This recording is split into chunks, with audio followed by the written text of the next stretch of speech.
நம பார்வதி பதையே.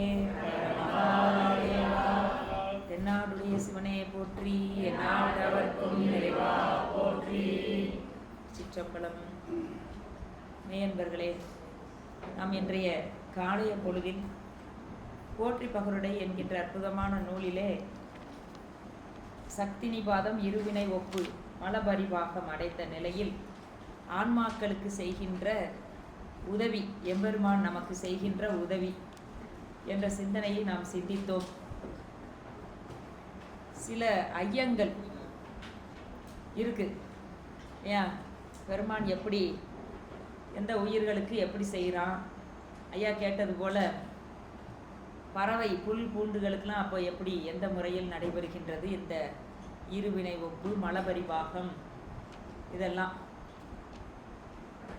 இதற்கெல்லாம் ஒரு விடையாக நமக்கு ஒரு செயல் அமைந்திருக்கின்றது.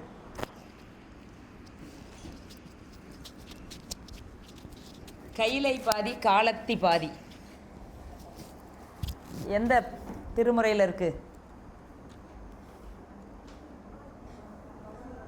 11ஆம் திருமுறை. இந்த பாட்டு கொஞ்சம் எழுதி வச்சுக்கோங்க, இது ரொம்ப முக்கியமான பாட்டு. கைலை பாதி காலத்தி பாதி. நக்கீர பெருமான் கைலையம்பதியை வைத்து காலத்தியம்பதியையும் சேர்த்து இந்த பிரபந்தத்தை அருளி செய்திருக்கின்றார். இதில் இருக்க செயல்கள்லாம் பார்த்திங்கன்னா கைலையை ஒரு பாட்டு சொல்லும், காலத்தியை ஒரு பாடலில் அமைத்திருப்பார். இந்த பாடல் ரொம்ப முக்கியமானது. இதில் எம்பெருமானுடைய செயல் எப்படி இருக்குது, நம்முடைய செயல் எப்படி இருக்கணும் அப்படிங்கிறத ரெண்டையும் வடிவமைத்து காட்டியிருக்கின்றார். இதோடைய பொருளை பார்த்தா உங்களுக்கு நல்லாவே வழங்கும். வாழ்த்துவாய் வாழ்த்துவாய் வாழ்த்தாது ஒளிவாய் மறு சுழி இட்டு ஆழ்த்துவாய் அஃது அறிவாய் நீ என்றே. அது உனக்கு தான்ப்பா தெரியும். எது வாழ்த்துவதும் வாழ்த்தாது ஒளிவதும் மறு சுழி இட்டு ஆழ்த்துவதும் அஃது அறிவாய் நீ என்றே. யாழ் தகைய பண்டார் பொழிற் கையிலை வாழ்க என்று இருப்பதே கண்டாய். கையிலை வாழ்க என்று இருப்பதே கண்டாய். அடியேன் கடன். இந்த ஆன்மாக்களினுடைய கடன் எதுவாம்? கைலையம் பெருமானை நினைந்து கொண்டே இருப்பது. வளர்க கைலை வாழ்க என்று இருப்பதே என் கடன். பணி செய்து கிடப்பதே கிடப்பதே. பணி செய்து கொண்டு இருப்பதேன்னு சொல்லலை, கிடப்பதேன்ட்டார். அப்படின்னா என்ன பொருள்? என்றும் தொண்டருக்கு தொண்டராய் இருப்பது தான் புண்ணியம். தொண்டருக்கு தொண்டராம் இருப்பதுவே புண்ணியம். தொண்டு அலால் துணை இல்லைன்னு சொல்லிட்டார் அப்பர் சுவாமி. எனவே அடியார்களுக்கு தொண்டு செய்து கிடப்பதே அப்படிங்கிறார். நம்ம கடன் அது ஒன்று மட்டும்தான். நாம் செய்ய வேண்டிய செயல் அது ஒன்று மட்டும்தான். இந்த பாட்டில் பாருங்கள், வாழ்த்துதல் என்பது வாழ பண்ணுதல். வாழ பண்ணுதல். நாம் வாழ்வதற்கு வேண்டியவற்றை எம்பெருமான் செய்வார். வாழ பண்ணுதல் ஒன்று. வாழ்த்தாது ஒளிவாய். வாழாமல் இருப்பதற்கும் வாழ பண்ணுதலை செய்யாமை. நீ செய்வ, இல்லைன்னா என்னது செய்யாமலும் இருப்ப. ஏன் அடுத்து சொல்கிறார் பாருங்க, அது மறு சுழி இட்டு ஆழ்த்துவாய். ஒன்றின் மேல் மற்றொன்றாய் கூட செய்யலாம். வரும் சூழல் இது கொஞ்சம் விளங்காமல் இருக்கும், புரியும் பாருங்கள். நான் விளக்கம் அந்த எடுத்துக்காட்டோடு சொல்லும் பொழுது புரியும். ஏன் வாழ்த்துதல் வாழ்த்தாது ஒளியுதல் அல்லது மறுசுழி இட்டு அழுத்துதல். அதுக்கு என்ன பொருள் அப்படின்னா, ஒன்றனை செய்தல். வாழ்த்துதல் என்பது என்னது? ஒன்றனை செய்தல். அது கர்த்திருத்துவம். கர்த்திருத்துவம்னு பேர் அதுக்கு சித்தாந்தத்தில். கர்த்திருத்துவம் அப்படின்னா செய்தல், செய்வோனாம் தன்மை அப்படின்னு சொல்கிறோம் இல்லையா, அது செய்தல். செய்யாமை அது வாழ்த்தாது ஒளிதல், அது செய்யாமை. அது கர்த்திருத்துவம். கர்த்திருத்துவம். மறுசுழியிட்டு ஆழ்த்துவாய் அது வேறொன்றாக செய்தல், அது அந்நிதா கர்த்திருத்துவம். அது என்னது? அந்நிதா கர்த்திருத்துவம். காலையில் நல்லா தாங்க போய்கிட்டு இருந்துச்சு பாடம் இல்லையா? நீங்கள் பாட்டுக்கு இப்போ மத்தியானம் நாங்களும் சாப்பிட்டு வந்து உட்காந்த பிறகு கருத்திருத்துவம், கருத்திருத்துவம், அந்நிதா கருத்திருத்துவம்னா என்ன புரியும்? செய்தல், செய்யாமை, வேறொன்றாக செய்தல். இதுக்கு எடுத்துக்காட்டு சொல்லும்போது ஆகா இதுவான்னு நீங்கள் சொல்லுவீங்க இல்லையா? சரி, இந்த மூன்றனுள் எம்பெருமான் தான் விரும்பிய வண்ணம் செய்கின்றான். இந்த மூன்றையும் அவன் எப்படி செய்கிறான்? அவன் விரும்பியபடி செய்கின்றான்.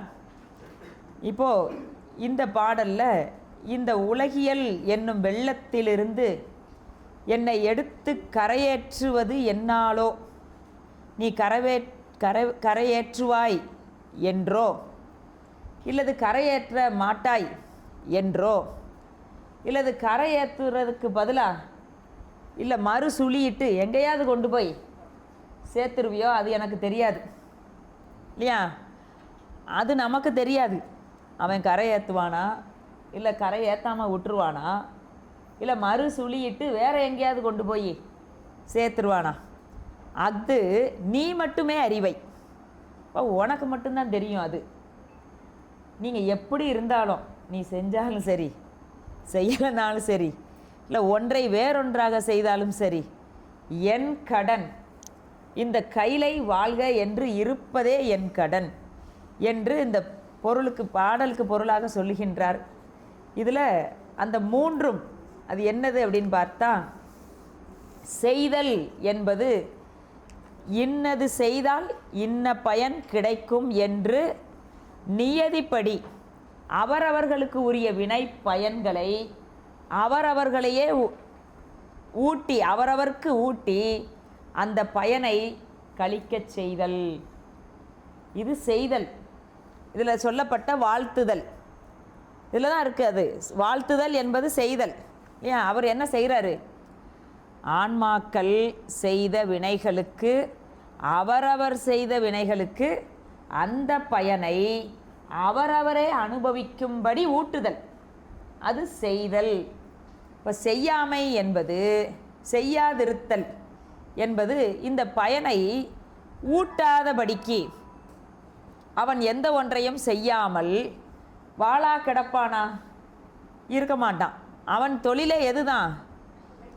ஐந்தொழில் தான். அந்த ஐந்தொழிலை தான் திரும்ப செஞ்சுக்கிட்டே இருக்கிறான் ஆன்மாக்களுக்கு. ஆக இந்த இறைவன் ஒரு பொழுதும் வாழாது இருக்க மாட்டான். ஒடுக்க காலத்தில் கூட ஐந்தொழில் உண்டு என்று மிருகேந்திர ஆகமம் கூறுகின்றது. ஒடுக்கத்தில் கூட உயிர்கள் அங்கே இருக்கின்ற பொழுது அங்கே ஒடுக்கத்தில் கூட ஐந்தொழிலும் நுட்பமாக நடைபெற்று கொண்டுதான் இருக்கின்றது என்று சில ஆகமங்கள் நமக்கு சொல்லுகின்றது. எனவே செய்யாமல் இருக்கும் நிலை என்பது ஒரு காலமும் இறைவனுக்கு கிடையாது. ஆனால் இங்கே சொல்லியிருக்கிறாரே, வாழ்த்தாறு ஒளிவாயின்னு சொல்லியிருக்கிறார். அப்போது அது என்ன அப்படின்னா, 3 ஆண்டு காலம் சோமவார விரதம் அனுஷ்டித்தால் என்ன பயன் கிடைக்கும் அப்படின்னா, குபேரனுக்குரிய நிதி கிடைக்கும். குபேரன் யாரு? குபேரனுக்கு இணையான நிதி பெறுவது உறுதி. ஆனால் அதே பயனை இப்போ நல்லா பாருங்க, செய்யாமைங்கிறதுக்கு என்ன பொருள்?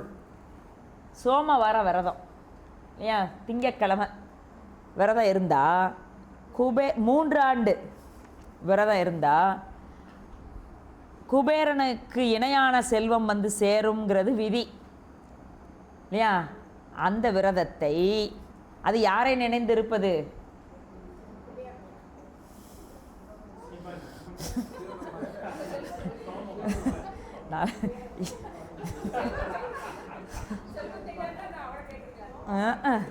சோமவாரம், சோமசுந்தர பெருமானை நினைந்து இருப்பது. ஒன்று சொல்லு, சோமசுந்தரன்னா அவங்க ஏமா அவங்க ஊரை நினச்சிட்டிங்களாம்பாங்க ஐயா. சிவபெருமானை நினைந்து செய்வது. சிவபெருமானுக்குரிய விரதங்கள்லே தலையாய விரதம் சோமவார விரதம் தான். அந்த சோமவார விரதத்தை இருந்து தான் பாண்டிய மன்னர்கள் எல்லாருமே அந்த அற்புதத்தை பெற்றார்கள். அதனால தான் அந்த திருவிளையாடல் நீங்கள் 64 திருவிளையாடல்களையும் பார்த்தீங்கன்னா அந்த பாண்டிய மன்னர்கள் பூரா வழி வழியாக சோமவார விரதம் இருந்தவர்கள். முதல் நாள் இரவு உண்ணாமல், மன்னர்கள் இரவு உண்ணாமல் வெறுந்தரையில் படுத்திருப்பாங்களாம். திரும்ப மறுநாள் முழுக்க உண்ணாமல் இருப்பார்களாம். அதுதான் சோமவார விரதம். நம்ம நாளைக்கு திங்கக்கிழமை விரதம் அப்படின்னா ஞாயிற்றுக்கிழமை முழுக்கட்டு கட்டிடுறது அது இல்லை இல்லையா? அதுக்கு தான் இங்கே சொல்ல வர்றாரு. முறையாக சோமவாரம் இருப்பவர்களுக்கு அந்த பயனை கொடுக்கணும். இப்போ செய்யாமை அப்படின்னா அந்த விரதத்தை எம்பெருமானை நினைக்காம செய்தோமே ஆனால் அவர்களுக்கு அந்த பயன் வந்து கிடைக்காது. அப்போ அவன் செய்ய மாட்டான் அப்படின்னு பொருள். எதை செய்வான், எதை செய்ய மாட்டான் அப்படிங்கிறதுக்கு சொல்கிறார். செய்தல், செய்யாமல் இருத்தல்.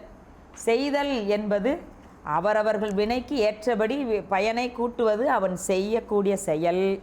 அதே நேரத்தில் அவனை நினையாது செய்த விரதங்களுக்கு அல்லது செயல்களுக்கோ அந்த பயனை அவன் செய்ய மாட்டான் இல்லையா? அதுக்கு பதிலாக மாறி செய்வான்.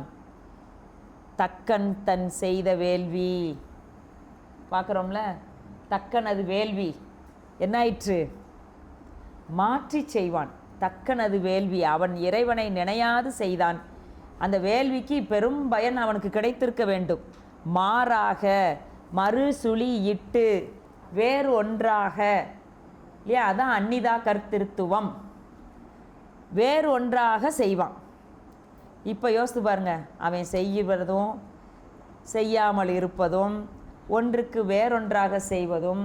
இது தக்கன் செய்தது தீவினை, அதனால் அதுக்கு மாறாக ஆட்டின் தலையை கொடுத்தார். இதே கருத்து தான் நல்வினைக்கு நம்ம செய்கிறோம். நரரில் சண்டிகேஸ்வரர் செய்த பூசை, அவருக்கு அந்த தந்தையை தண்டித்தும் அவருக்கு பரிசு, அந்த தன்மைக்கு என்ன கொடுத்தாரு? சண்டீசனமாம் பதவியும் கொடுக்குறார், பதமும் கொடுக்குறார்.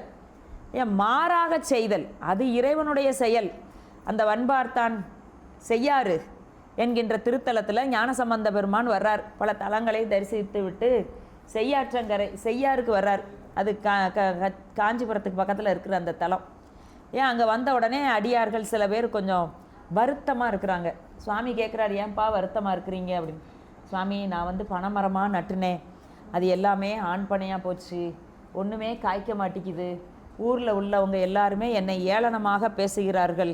நீ வச்ச பனையெல்லாம் பார்த்தியா, இப்படி நிற்கிது, வளர்ந்து நின்று என்ன பிரயோசனம், காய்க்கவில்லையே என்று என்னை ஏசுகிறார்கள்னு ரொம்ப வருத்தப்பட்டார். ஞானசம்பந்த பெருமான் ஒன்றுமே கவலைப்படலை. கவலை ஒளி, நம்ம பெருமான் உள்ளே இருக்கிறார் என்று சொல்லி அந்த பாட்டை பாடுறார். என்ன பாட்டு? பூத்தேர்ந்தாயன கொண்டு நின் பொன்னடி. அந்த பாட்டில், அதில் 4வது பாட்டில் சொல்கிறார், அடியாருக்கு அவன் அழைக்காமலே ஓடி வரக்கூடிய பெருமான் இல்லையா? வினைகளை தீர்த்து அருள் செய்யக்கூடிய பெருமான்னு வைக்கிறார். நிறைவு கடைக்காப்பில் அந்த ஆண்பனையும் பெண்பனை ஆக்கிய தன்மையும் வைத்து பாடுறார். இவர் நிறைவு பாட்டு பாட முந்தி அங்கே என்ன ஆகுது? ஆண் பனைகள் எல்லாம் பெண் பனைகளாகி காய்த்து குலுங்கியது இல்லையா? ஒன்றை மற்றொன்றாகவும் செய்வான், அது அவனுடைய சங்கல்பம். அவனால் மட்டும்தான் இதை செய்ய முடியும் இல்லையா? அப்போ அதான் அதை நக்கீரர் சொல்கிறார், எப்பா நீ எதனாலும் செய்வ, சமயத்தில் செய்யாமல் இருப்ப இல்லையா? இப்போ காலையில் பார்த்தோம்ல, சுந்தரமூர்த்தி சுவாமிகள் வரலாறுல எல்லாம் நீ பொற்காசு செங்கலை கூட பொண்ணாத்தான் ஆக்கி கொடுத்த, அதனால் நீ நல்லா செய்வேன்னு நினச்சி நான் அந்த அம்மாவுக்கு போய் வாக்க கொடுத்துட்டேன் இல்லையா? அந்த அம்மாவுக்கு வாக்கு கொடுத்ததாவது பரவாயில்லைங்க, அந்நேரம் இவர் விளாண்ட திருவிளையாடல் தான் ரொம்ப. ஏன் அந்த அம்மா சொல்கிறாங்க, சுவாமி நீ என்னை விட்டு பிரியக்கூடாதுன்னு சொல்கிறாங்க. உடனே இவர் சொல்லியிருக்கலாம், சரி பிரியாமல் இருக்கேன்னு சொன்னால் முடிஞ்சிருக்கும். வா சங்கிலியே, உனக்கு நான் சத்தியம் பண்ணி தருகின்றேன் அப்படின்னு சொன்னப்போ அப்போ தான் ஆரம்பிக்குது அவருக்கு, இல்லையா?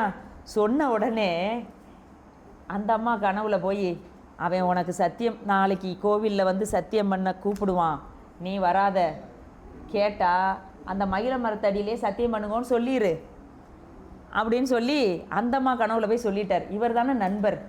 அப்போ இவர் கனவுல தானே, எப்பா நீ சத்தியம் பண்ணாத அப்படின்னு இவருக்கு செஞ்சுருக்கலாம், இல்லையா? நான் அவர் செய்யலை. அந்த அம்மா காலையில் போய் இவர், வா சங்கிலியே, உனக்கு நான் பெருமான் திருமுன்பு அந்த படம்பக்கநாதர் முன்பு உனக்கு சத்தியம் பண்ணி தரேன் அப்படின்னு சொன்னால், அந்த அம்மா உடனே வேகமாக உடனே ஒரே வார்த்தையில் சொல்லிட்டாங்க, ஏன் சாமி இந்த சின்ன சத்தியமெல்லாம் பெருமான் முன்பு பேசாமல் இந்த மகிழ மரத்தடியிலே பண்ணிருங்கோ அப்படின்னு சொன்னா, இல்லையா? அவருக்கு தூக்கி போட்டுருச்சு. என்னடா மகிழ இவர் ஏற்கனவே சாமிகிட்ட சொல்லியிருக்கிறாரு, நான் நாளைக்கு வந்து சத்தியம் பண்ணும்போது நீ இங்கே இருக்கக்கூடாது, மகிழ மரத்தடிக்கு போயிடணும் அப்படின்னு சொல்லிட்டு தான் போயிருக்கிறாரு. இவர் அதை போய் கனவுல அந்த மாட சொல்லிட்டார், இல்லையா? அதனால தான் இங்கே பிரச்சனை. உடனே அவருக்கு தூக்கி போட்டுருச்சு. சரி வா அப்படின்ட்டு சத்தியம் பண்ணி கொடுக்குறார். முடியலை, அங்கே வசந்த உற்சவ விழா, அம்மா சொன்னது வரை எங்களுக்கு சொக்கநாதரை விட்டு இருக்க முடியலை.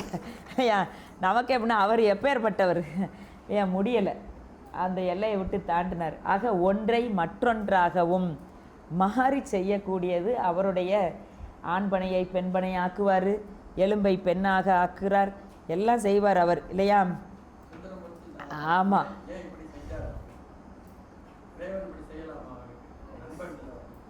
யாருக்கு?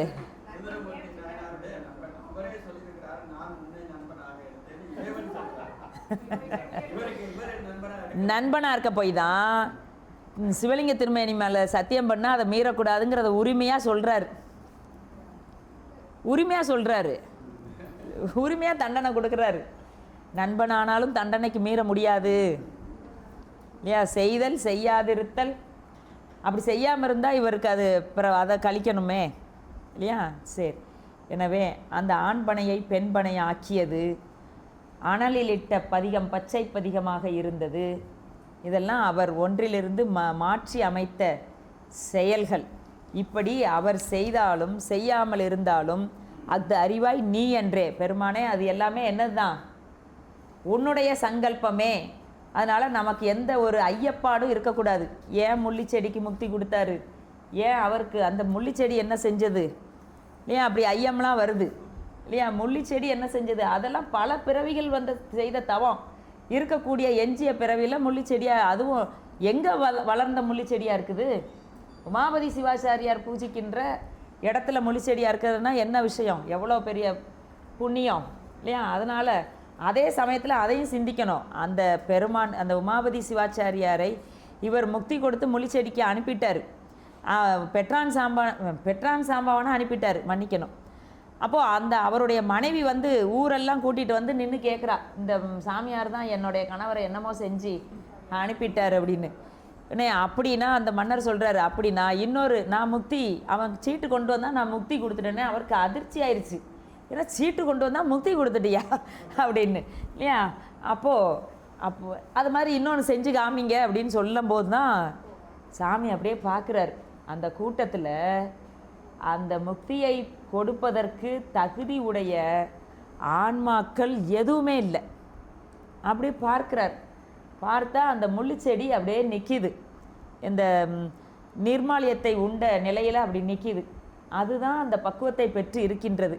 எந்த ஒன்றும் அப்படி தாங்க, அந்த பக்குவம் அடைய காலம் வரைக்கும் அதனுடைய பிறவி காலம் இருந்து அது அங்கே அதிலிருந்து நீங்கும். அதை உணர்த்துவது தான் நம்ம நாரைக்கு முக்தி, கருங்குருவிக்கு முக்தி, இதெல்லாம் பார்க்குறோம், இல்லையா? அது அந்த வினை முடிச்சிருக்கோம், எஞ்சி இருக்கக்கூடிய ஏதோ ஒரு சில வினைக்கு வந்து இருந்து அந்த காலத்தில் முக்தி அடைகின்றது, இல்லையா? அந்த கணக்கெல்லாம் நமக்கு அதுக்கு தான் இந்த பாட்டே. அவன் அறிவான், அதெல்லாம் யாருக்குரியது? அவன் சங்கல்பம், அவனுடைய சங்கல்பம், முக்தி கொடுப்பது அவனுடையது. நம்ம வினைக்கே அவன் தான் கணக்கு எழுதி வச்சுருக்கிறான். அப்புறம் நம்ம பக்குவம் உள்ளிருக்கக்கூடிய நம்முடைய நோய் அவனுக்கு தானே தெரியும், உள்ளிருக்கக்கூடிய அவனுக்கு தான் தெரியும். எனவே அந்த அவனுடைய சங்கல்பத்தினால் நடக்கின்றது. நம்முடைய கடன் எதுதான்? பணி செய்து கிடப்பதே. அவன் எழுந்தள்ளி இருக்கக்கூடிய திருத்தலங்களினுடைய நாமம், அதுவும் மந்திரம். எழுந்தருளி இருக்கக்கூடிய பெருமானுடைய நாமம், அதுவும் மந்திரம். அருளாளர்களுடைய நாமம், அதுவும் மந்திரம். அவர்கள் அருளி செய்தக்கூடிய நூல்கள், திருமுறைகள், சாத்திர நூல்கள், இதுவும் மந்திரம். எவ்வளோ சொல்கிறதுக்கு எவ்வளோ இருக்குது இல்லையா? இந்த நாமத்தை சொல்லிக்கொண்டே உய்ந்து விடலாமே. ஞானசம்பந்த பெருமான் என்னும் நாமத்தை சொல்லியே சோமாசி மாறனார் உய்ந்தார். சுந்தரமூர்த்தி சுவாமிகளுடைய நாமத்தை சொல்லியே நரசிங்க முனையரையர் உய்ந்தார். திருநாவுக்கரசு பெருமான் நாமத்தை சொல்லியே அப்பூதி அடிகள் உய்ந்தார். இப்படி அருளாளர்களுடைய நாமத்தை சொல்லியே உய்ந்து விடலாமே. அதுதான் சொல்கிறார், கைலை என்று சொன்னாலே போதுமே கடன், அதுவே கடன் அப்படின்னு அதை நிறைவு செய்கிறார். அப்போது இந்த அவர் ஏன் முக்தி கொடுத்தார், யாருக்கு கொடுத்தார், அந்த கேள்விலாம் நமக்கு என்ன செய்யக்கூடாது? ஆராயக்கூடாது. ஆராய்ந்தாலும் இருக்குது, பதில் இருக்குது இல்லையா? ஆராய்ந்தாலும் பதில் இருக்கின்றது. அதனால தான் அந்த பண்டை வினையில், பண்டை முற்பிறவியின் வாசம் வந்து அந்த நம்ம ஞானசம்பந்த பெருமானுடைய வரலாற்றை சொல்லும்போது சேக்கிலார் சுவாமி சொல்லுவார்ல, அவர் ஏன் அழுதாரு? பசிக்க அழுதாரு. அந்த முன்வினை ஈட்டம் அது வந்து இங்கே முட்டை அந்த நிலையில் தான் அழுதுருக்காரு. ஐயோ நம்ம அப்படி இருந்தோமே, பிறவிக்கு வந்துட்டோமே, இந்த என்ன மயக்குமாறு இல்லாத என்னை இந்த மண்ணில் வந்து பிறக்குமாறு காட்டினாய் அப்படின்னு அந்த பிறவியினுடைய அந்த வாசம் வந்து அதுக்கு தான் அழுகிறார் ஞானசம்பந்த பெருமான். ஐயோ பிறந்துட்டோமே, வந்துட்டோமே அப்படின்னு அழுகிறார் இல்லையா? சரி, இப்போது மூவகை ஆன்மாக்களுக்கும் அருளும் முறைமை. ஆன்மாக்கள் மூவகையாக இருக்கின்றது. இது இந்த வந்த பக்குவத்துக்கு பிறகு பிரிக்கப்பட்டதல்ல. ஆன்மாக்கள் அனாதியாகவே 3 திறப்பட்ட ஆன்மாக்களாக இருக்கின்றார்கள். இதை இந்த இடத்துல நம்ம விளங்கிக்கிடணும். விஞ்ஞானகலர்களாகவும் பிரளயாகலர்களாகவும் சகலர்களாகவும் இருக்கக்கூடியது அந்த ஆன்மா அனாதி காலத்திலே அந்த பக்குவமுடைய ஆன்மாக்களாக இருக்கின்றது. இந்த தன்மையில் இருக்கக்கூடிய பக்குவமுடைய ஆன்மாக்களாக இருக்கின்றது. முக்தி தரும் நன்னெறி, முக்தி தரும் நன்னெறி. நன்னெறி என்பது எதுன்னு போன பாட்டில் சொல்லிட்டார். எது நன்னெறி? தன்னுடைய அன்பர்களை பார்த்தால் என்ன செய்யணும்? இன்புறுவது. ஏன் 1 மணி நேரம் இடைவேளை விட்ட உடனே எவ்வளவு இன்பமாக இருக்குது உங்களுக்கு. கீழே போய் பேச வைக்க ஆனால் எல்லாம் சித்தாந்த வார்த்தைகளாக பேசுனீங்க. நான் நிறையா கேட்டேங்க. அம்மா கூட சொன்னாங்க, கீழாளவத்தை மேலாளவத்தை ஏம்மா இப்படி சாப்பாடாக போடுறீங்க அப்படின்னு. அது கீழாளவத்தை அப்படின்றாங்க. சரி, ஆக அந்த அப்படியே பழகிரும் அந்த வார்த்தைகளே கேட்டு கேட்டு. இன்னும் கொஞ்சம் போனீங்கன்னா அவன் வகுப்பை விட்டு எந்திரிச்சு போக முடியல அப்படின்னா, எனக்கு இருவினை ஒப்பு வந்து விட்டது, நீங்கள் பாட்டுக்கு பாடத்தை நடத்திக்கிட்டே இருங்க அப்படின்னு சொன்னீங்கனாலும் ஆச்சரியப்படுறதுக்கு இல்லை இல்லையா? எனவே இது அந்த முக்தி தரும் நன்னெறி. முக்தி தரும் நன்னெறி. ஏன்னா நன்னெறி வாய்க்காமல் ஞானம் வாய்க்காது. அதான் 8வது நூற்பாவில் முதல் அதிகரணத்தில் முதல் மேற்கோள் என்னம்மா? சண்முகைய மாணவர்கள் தான் சொல்லணும். சரி, நன்னறியை காட்டி அல்லாது மோட்சத்தை கொடால் ஆகலான். நன்னறியத்தான் முதல் காட்டுவான். நன்னறியை காட்டி ஞானம் வரவித்து அதுக்கு பிறகுதான் என்னது? முக்தி. எனவே முக்திக்கு வழி அந்த நன்னெறி. நன்னெறி விஞ்ஞானகலர் நாடு மலம் ஒன்றினையும். சிலருக்கு பிரிக்காமல் இருக்குன்னு நினைக்கிறேன், பதம் பிரிக்காமல் இருக்குது. அப்படி தானம்மா? நன்னெறி ஆவது விஞ்ஞானகலர் நாடு மலம்.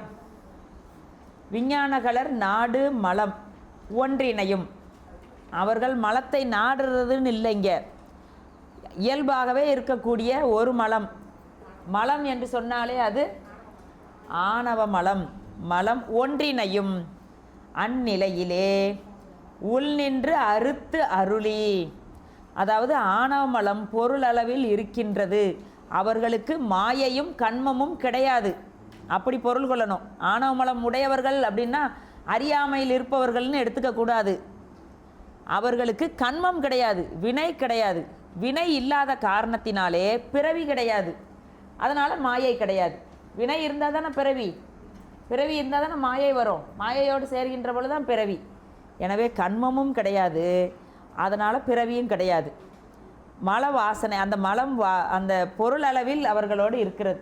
அப்போது ஒன்றினையும் அந்நிலையே, அந்த நிலையில் இறைவன் அவர்களுக்கு உள் நின்று அறுத்து அருளே, உள் நின்ற வகையில் அவர்களுக்கு அறிவுக்கு அறிவாக இருந்து அந்த எஞ்சி இருக்கக்கூடிய ஆணவ மலத்தையும் அறுத்து அருளுகின்றான். மலத்தோடு முக்தி இல்லை. விஞ்ஞானகலர்கள் முக்தி அடைஞ்சவங்கன்னு நம்ம சொல்ல முடியாது இல்லையா?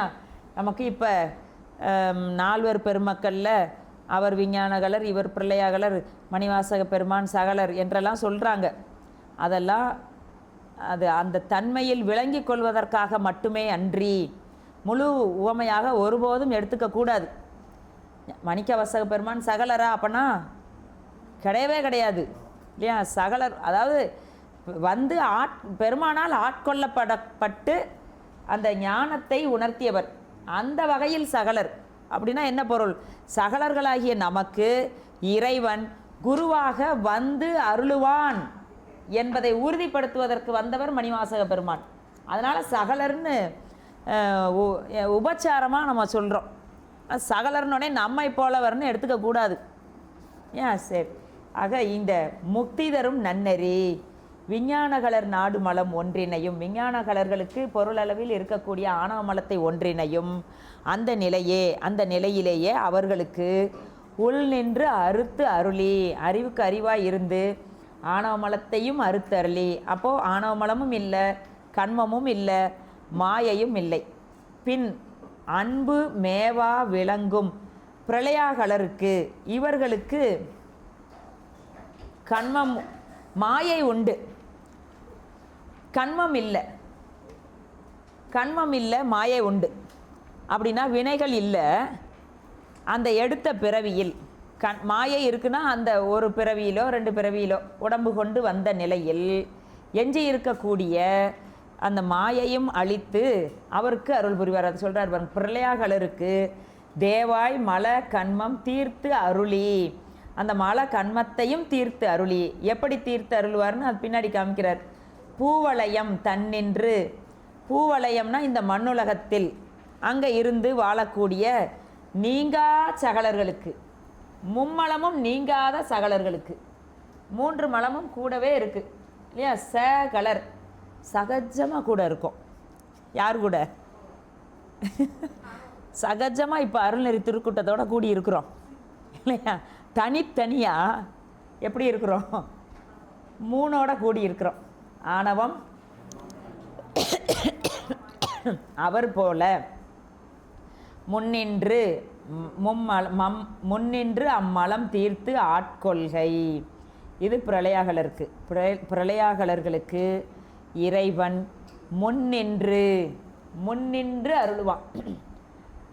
விஞ்ஞானகலர்களுக்கு உள் நின்று தன்மை முன்னிலை படற்கை. தன்மைனா உள் நின்று, முன்னிலைனா தன் முன் நின்று, இறைவன் முன்னின்று அப்படின்னா அவனுடைய இலக்கணத்தை எல்லாம் காட்டி நெற்றி கண்ணோடும் நீலகண்டத்தோடும் விரிசடையோடும் வந்து காட்டுவான், மான் மழுவோடும். அப்படி வந்து காட்டினா அவர்கள் அந்த பக்குவத்தில் உடையவர், அந்த பெருமானை காண்பதற்குரிய பக்குவத்தில் உடையவர்கள். வினை நீங்கிருச்சுனாவே பார்த்துடலாம் இல்லையா? இறைவன் காட்டுவதை வினை தான் நீங்கணும். ஏன் சரி. தீர்த்து ஆட்கொள்கை அன்னவனுக்கு ஆதிகுணம் ஆதலினால். இது இந்த விஞ்ஞானகலர் பிரளயாகலர் சகலர்களுக்கு இந்த முறைமையில் தன்மை முன்னிலை படற்கை என்ற முறைமையில் இறைவன் அருளுவது அவனுக்கு ஆதி குணம். ஆதி ஆதி குணம்னா என்னது? என்றும் உள்ள குணம். அவன் அருளுவதே அவன் குணம் இல்லையா? உயிர்களுக்கு அருளுவது மட்டும்தான் அவனுக்கு குணமே. ஏன் அவனுக்கு என்ன குணம்? அருளுவது மட்டும்தான் அவனுடைய குணம். ஆதலினால் ஆடும் திரு தொழிலும், திருநடனம் பாட்டில் படித்தோம்ல, நின்ற நிறுத்த நிலை போற்றி. அப்படி அந்த ஆடும் திருத்தொழிலும் சோதி மணிமிடற்று சுந்தரமும், அந்த சோதி மணிமிடரு கருமையான அந்த மிடரு அப்படி சுந்தரம், அவன் அழகு. பாதியாம் பச்சை இடமும், பாதி அம்மையை வைத்திருக்கிறார். அதனால் பாதி எப்படி இருக்கிறாராம்? பச்சை நிறத்தோடு இருக்கிறாராம். நான் சொல்லாட்டாலும் மீனாட்சி சொல்கிறா பாருங்க. பாடத்தில் இருக்குல்ல, பாதி இடத்து பச்சை இடம், பாதியாம் பச்சை நிறமும் பவள திருச்சடையும். அவனுடைய சடை எப்படி இருக்கின்றது? பவளம் போல செஞ்சடை. செஞ்சடையினான். செஞ்சடை அப்பர் கேள்விப்பட்டிருக்கீங்களா? செஞ்சடை அப்பர் திருப்பனந்தாள் திருக்கோவிலில் சுவாமி பேர் செஞ்சடையப்பர். இப்போ எழுதி வச்சுருக்காங்க அருண ஜடேஸ்வரர். எதுங்க நல்லா இருக்கு? நீங்களே சொல்லி பாருங்க. எல்லாம் வடமொழி சொல்லுதான். ஏன் அறம் வளர்த்த நாயகி எப்படி இருக்கு திருவையாறில்? ஐயாரப்பர் எப்படி இருக்கு அங்கே? பஞ்சநதீஸ்வரர், தர்மசம்வர்த்தினி. ஏன் அறம் வளர்த்த நாயகி. செஞ்சடை அப்பர். செஞ்சடை அப்பர்னா நமக்கே அப்பர். அது செஞ்சடை அப்பர் எவ்வளோ இன்பமாக இருக்குது சொல்லும்போது. அருண ஜடேஸ்வரர்னா எப்படி இருக்குது சொல்கிறதுக்கு இல்லையா? சரி. எனவே பவளம் பச்சை இடமும் பவள திருச்சடை மேல், பவள திருச்சடை, பவளம்போல் மேனி, பால் வெந்நீர் அப்படிலாம் படிக்கிறோம். திருச்சடை மேல் வைத்த நதியும், நதி கங்கை, மதி கொழுந்து. மதி வளர்கின்ற மதியினால் கொழுந்துன்னு வைக்கிறார். ஏன் மதி கொழுந்து, அது பிறை, அது வளர்வது. எனவே மதி கொழுந்து. அச்சம் அற.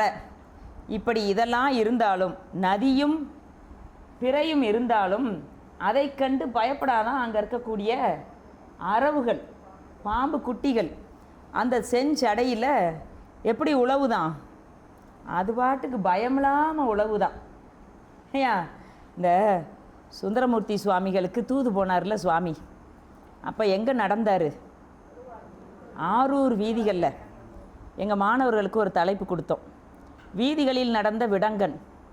எந்தெந்த வீதியெலாம் சுவாமி நடந்திருக்காருன்னு. செங்காட்டங்குடி, திருநல்லூரில் அந்த அமர்நீதி நாயனாருக்காக நனைந்துட்டு வராருல்ல அது, திருவாரூர், மதுரை, வேறங்கம்மா மதுரையில் தான் நிறையா, கட்சி வீதிகளில் நடந்த விடங்கன். ஆமாம், திருச்சாய்க்காட்டுக்கு, இப்படியே எத்தனை வீதிகளில் நடந்திருக்கார் சுவாமி. இந்த திருவாரூரில் பறவையம்மைக்காக நடந்து வந்தாராம். அப்படி நடந்து வரும்போது பல வீதிகளில் பல உருவத்தை மாற்றிக்கிட்டு வந்தார். இங்கே முதல் முறை வரும்பொழுது அந்தனராக வந்தார். அதை அந்த அம்மா விரட்டி விட்டாங்க. நீ யார் அப்படின்னு அனுப்பி விட்டாங்க இல்லையா? திரும்ப 2வது தடவை வந்தார், சுவாமியாக வர்றார். அப்படி வரும்போது அவருடைய தாழ் சடை அப்படியே அந்த வீதியில் புரளுதான். புரண்டுச்சுன்னா அங்கே என்ன இருக்குது? கங்கை. அது அப்படியே இறங்கி வந்து வீதியெல்லாம் நனைச்சிக்கிட்டு போகுதான். பெருமானுடைய திருவீதிக்கு வர்றதுக்கு முன்னாடி நீங்கள் தில்லையில் பார்த்தீங்கன்னா அவ்வளவும் தொளிச்சு கோலமெல்லாம் போடுவாங்க. அது மாதிரி இந்த கங்கை அடிச்சுக்கிட்டு போகுதான். அதில் இருக்க அரவுகள் அது இங்கிட்டு போகவா அங்கிட்டு போவான்னு துள்ளி குதித்து விளையாடுதான். அந்த மதி தவிக்கு தான், ஐயோ பெருமான் இவ்வளோ வேகமாக நடக்கிறாரே, அதுக்கு நிற்க இடம் முடியலையா? ஏன்னா தாழ் சடை. அது பிறகு எங்கே நிற்கும்? கங்கை வேற அங்கே ஓடிக்கிட்டு இருக்கு.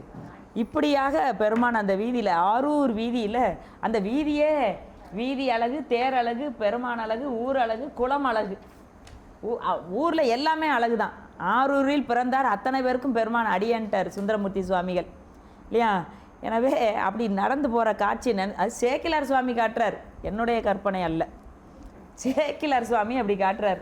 அப்படி போகும்போது அந்த அந்த அரவுகள், அச்சமில்லாமல் இருந்த அரவுகள் அப்போ பயப்படுதான் இல்லையா. ஐயோ சுவாமி எங்கே போகிறாருன்னு தெரியலையே, இப்படி சடையெல்லாம் இப்படி இருக்குதே, நாம் எங்கே நிற்கிறது அப்படின்னு அப்படி இருக பிரிச்சுக்கிட்டு போகுதான் பின்னாடி அப்படின்னு அதை சொல்கிறார். இங்கே பாருங்கள், அச்சம் அற ஆடும் அறவும், அச்சமர ஆடும் அறவும். பெருமான் திருமுடியில் இருந்தால் எதுக்கு அச்சம்? ஏன் அச்சமர? அது கங்கை இருந்தால் என்ன, பிறை இருந்தால் என்ன, இரண்டும் அதுக்கு பகை. ஆனால் அந்த பொருள்களோடு அச்சம் இல்லாமல் ஆடும் அறவும் அழகார் திருநுதல் மேல். அழகான பெருமான், அவருடைய திருநுதல் மேல். திருநுதல்னா என்னது? நெற்றியின் மேல் திருநுதல். ஏன்னா அங்கே கண் இருக்குது, அதனால் அது நுதல். திரு கண்ணுதல் கடவுள். அந்த கண்ணுதல் கற்பகத்தின் கண்ணுதல். யாரோட கண்ணுதல்? கற்பகத்தின் கண்ணுதல், கபாலி இல்லையா, அது கற்பகத்தோட கண்ணுதல். எனவே இந்த அப்படிப்பட்ட கண் அழகார் திருநுதல் மேல் நீடுருவ வன்னி நெடுங்கண்ணும். வன்னி நெருப்பு எரிக்கக்கூடிய அந்த நெற்றிக்கண் நெடும் கண்ணும். கேடில் லயம் கூட்டும் தமர்கமும், குற்றமில்லாத லயம் கூட்டும். லயம் கூட்டும்னா என்னது? ஒடுக்கத்தை செய்கின்ற. நமக்கு உண்மை விளக்கத்தில் பார்த்துருக்குறோம்ல இல்லையா.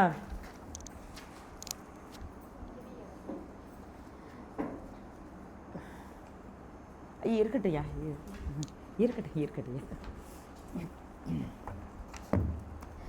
கேடில் லயம் கூட்டும்.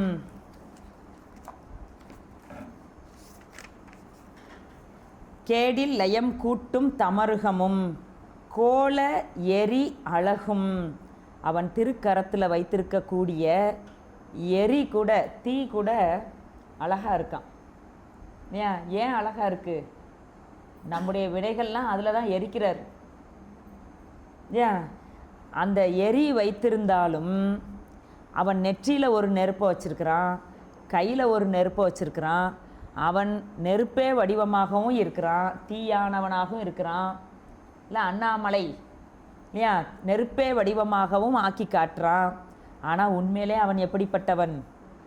குளிர்ந்தவன். குளிர்ந்தவன். சுவாமி எப்பேற்பட்டவன்? குளிர்ந்தவன். குளிர்ந்தவன். அதுதான் இங்கே சொல்கிறார். எரி அகலும் பூட்டு அரவக்கச்சும். அரவக்கச்சு இல்லையா, பூட்டு அரவக்கச்சும் புலி அதலும். புலித்தோல் அணிந்திருக்கின்றார். அதுக்கு பாம்பை கச்சா கட்டியிருக்கிறார், பெல்ட்டு. ஏன் பாம்பு தோலில் பெல்ட்டு போடுவாங்க. பாம்பையே பெல்ட்டை கட்டினவர் நம்ம சாமி தான். ஏன் அந்த இங்கே தான் சிங்கப்பூரில் தான் அது கிடைக்குமாமே. அப்படியா? பாம்பு தோலில் பெல்ட்டு, அதான் ஒரிஜினலாம். ஆமாம், உண்மை. சீரியஸாக சொல்கிறேன், நான் கேள்விப்பட்டிருக்கேன். நான் ஏன் அந்த ஒட்டகத்தோல் மான் தோல்லலாம் கைப்பை போடுறாங்களே, ஹேண்ட்பேக்கு, அது மாதிரி பாம்பு தோலில் பெல்ட் இருக்கான். அதான் உலகத்தில் விலை கூடிய பெல்ட்டான். அது சிங்கப்பூரில் தான் கிடைக்குமா. நம்மால் அப்படியே பாம்பவே கட்டியிருக்காரு. ஏன் புலி தோலும் பாம்பு பூட்டு அரவ கச்சும்.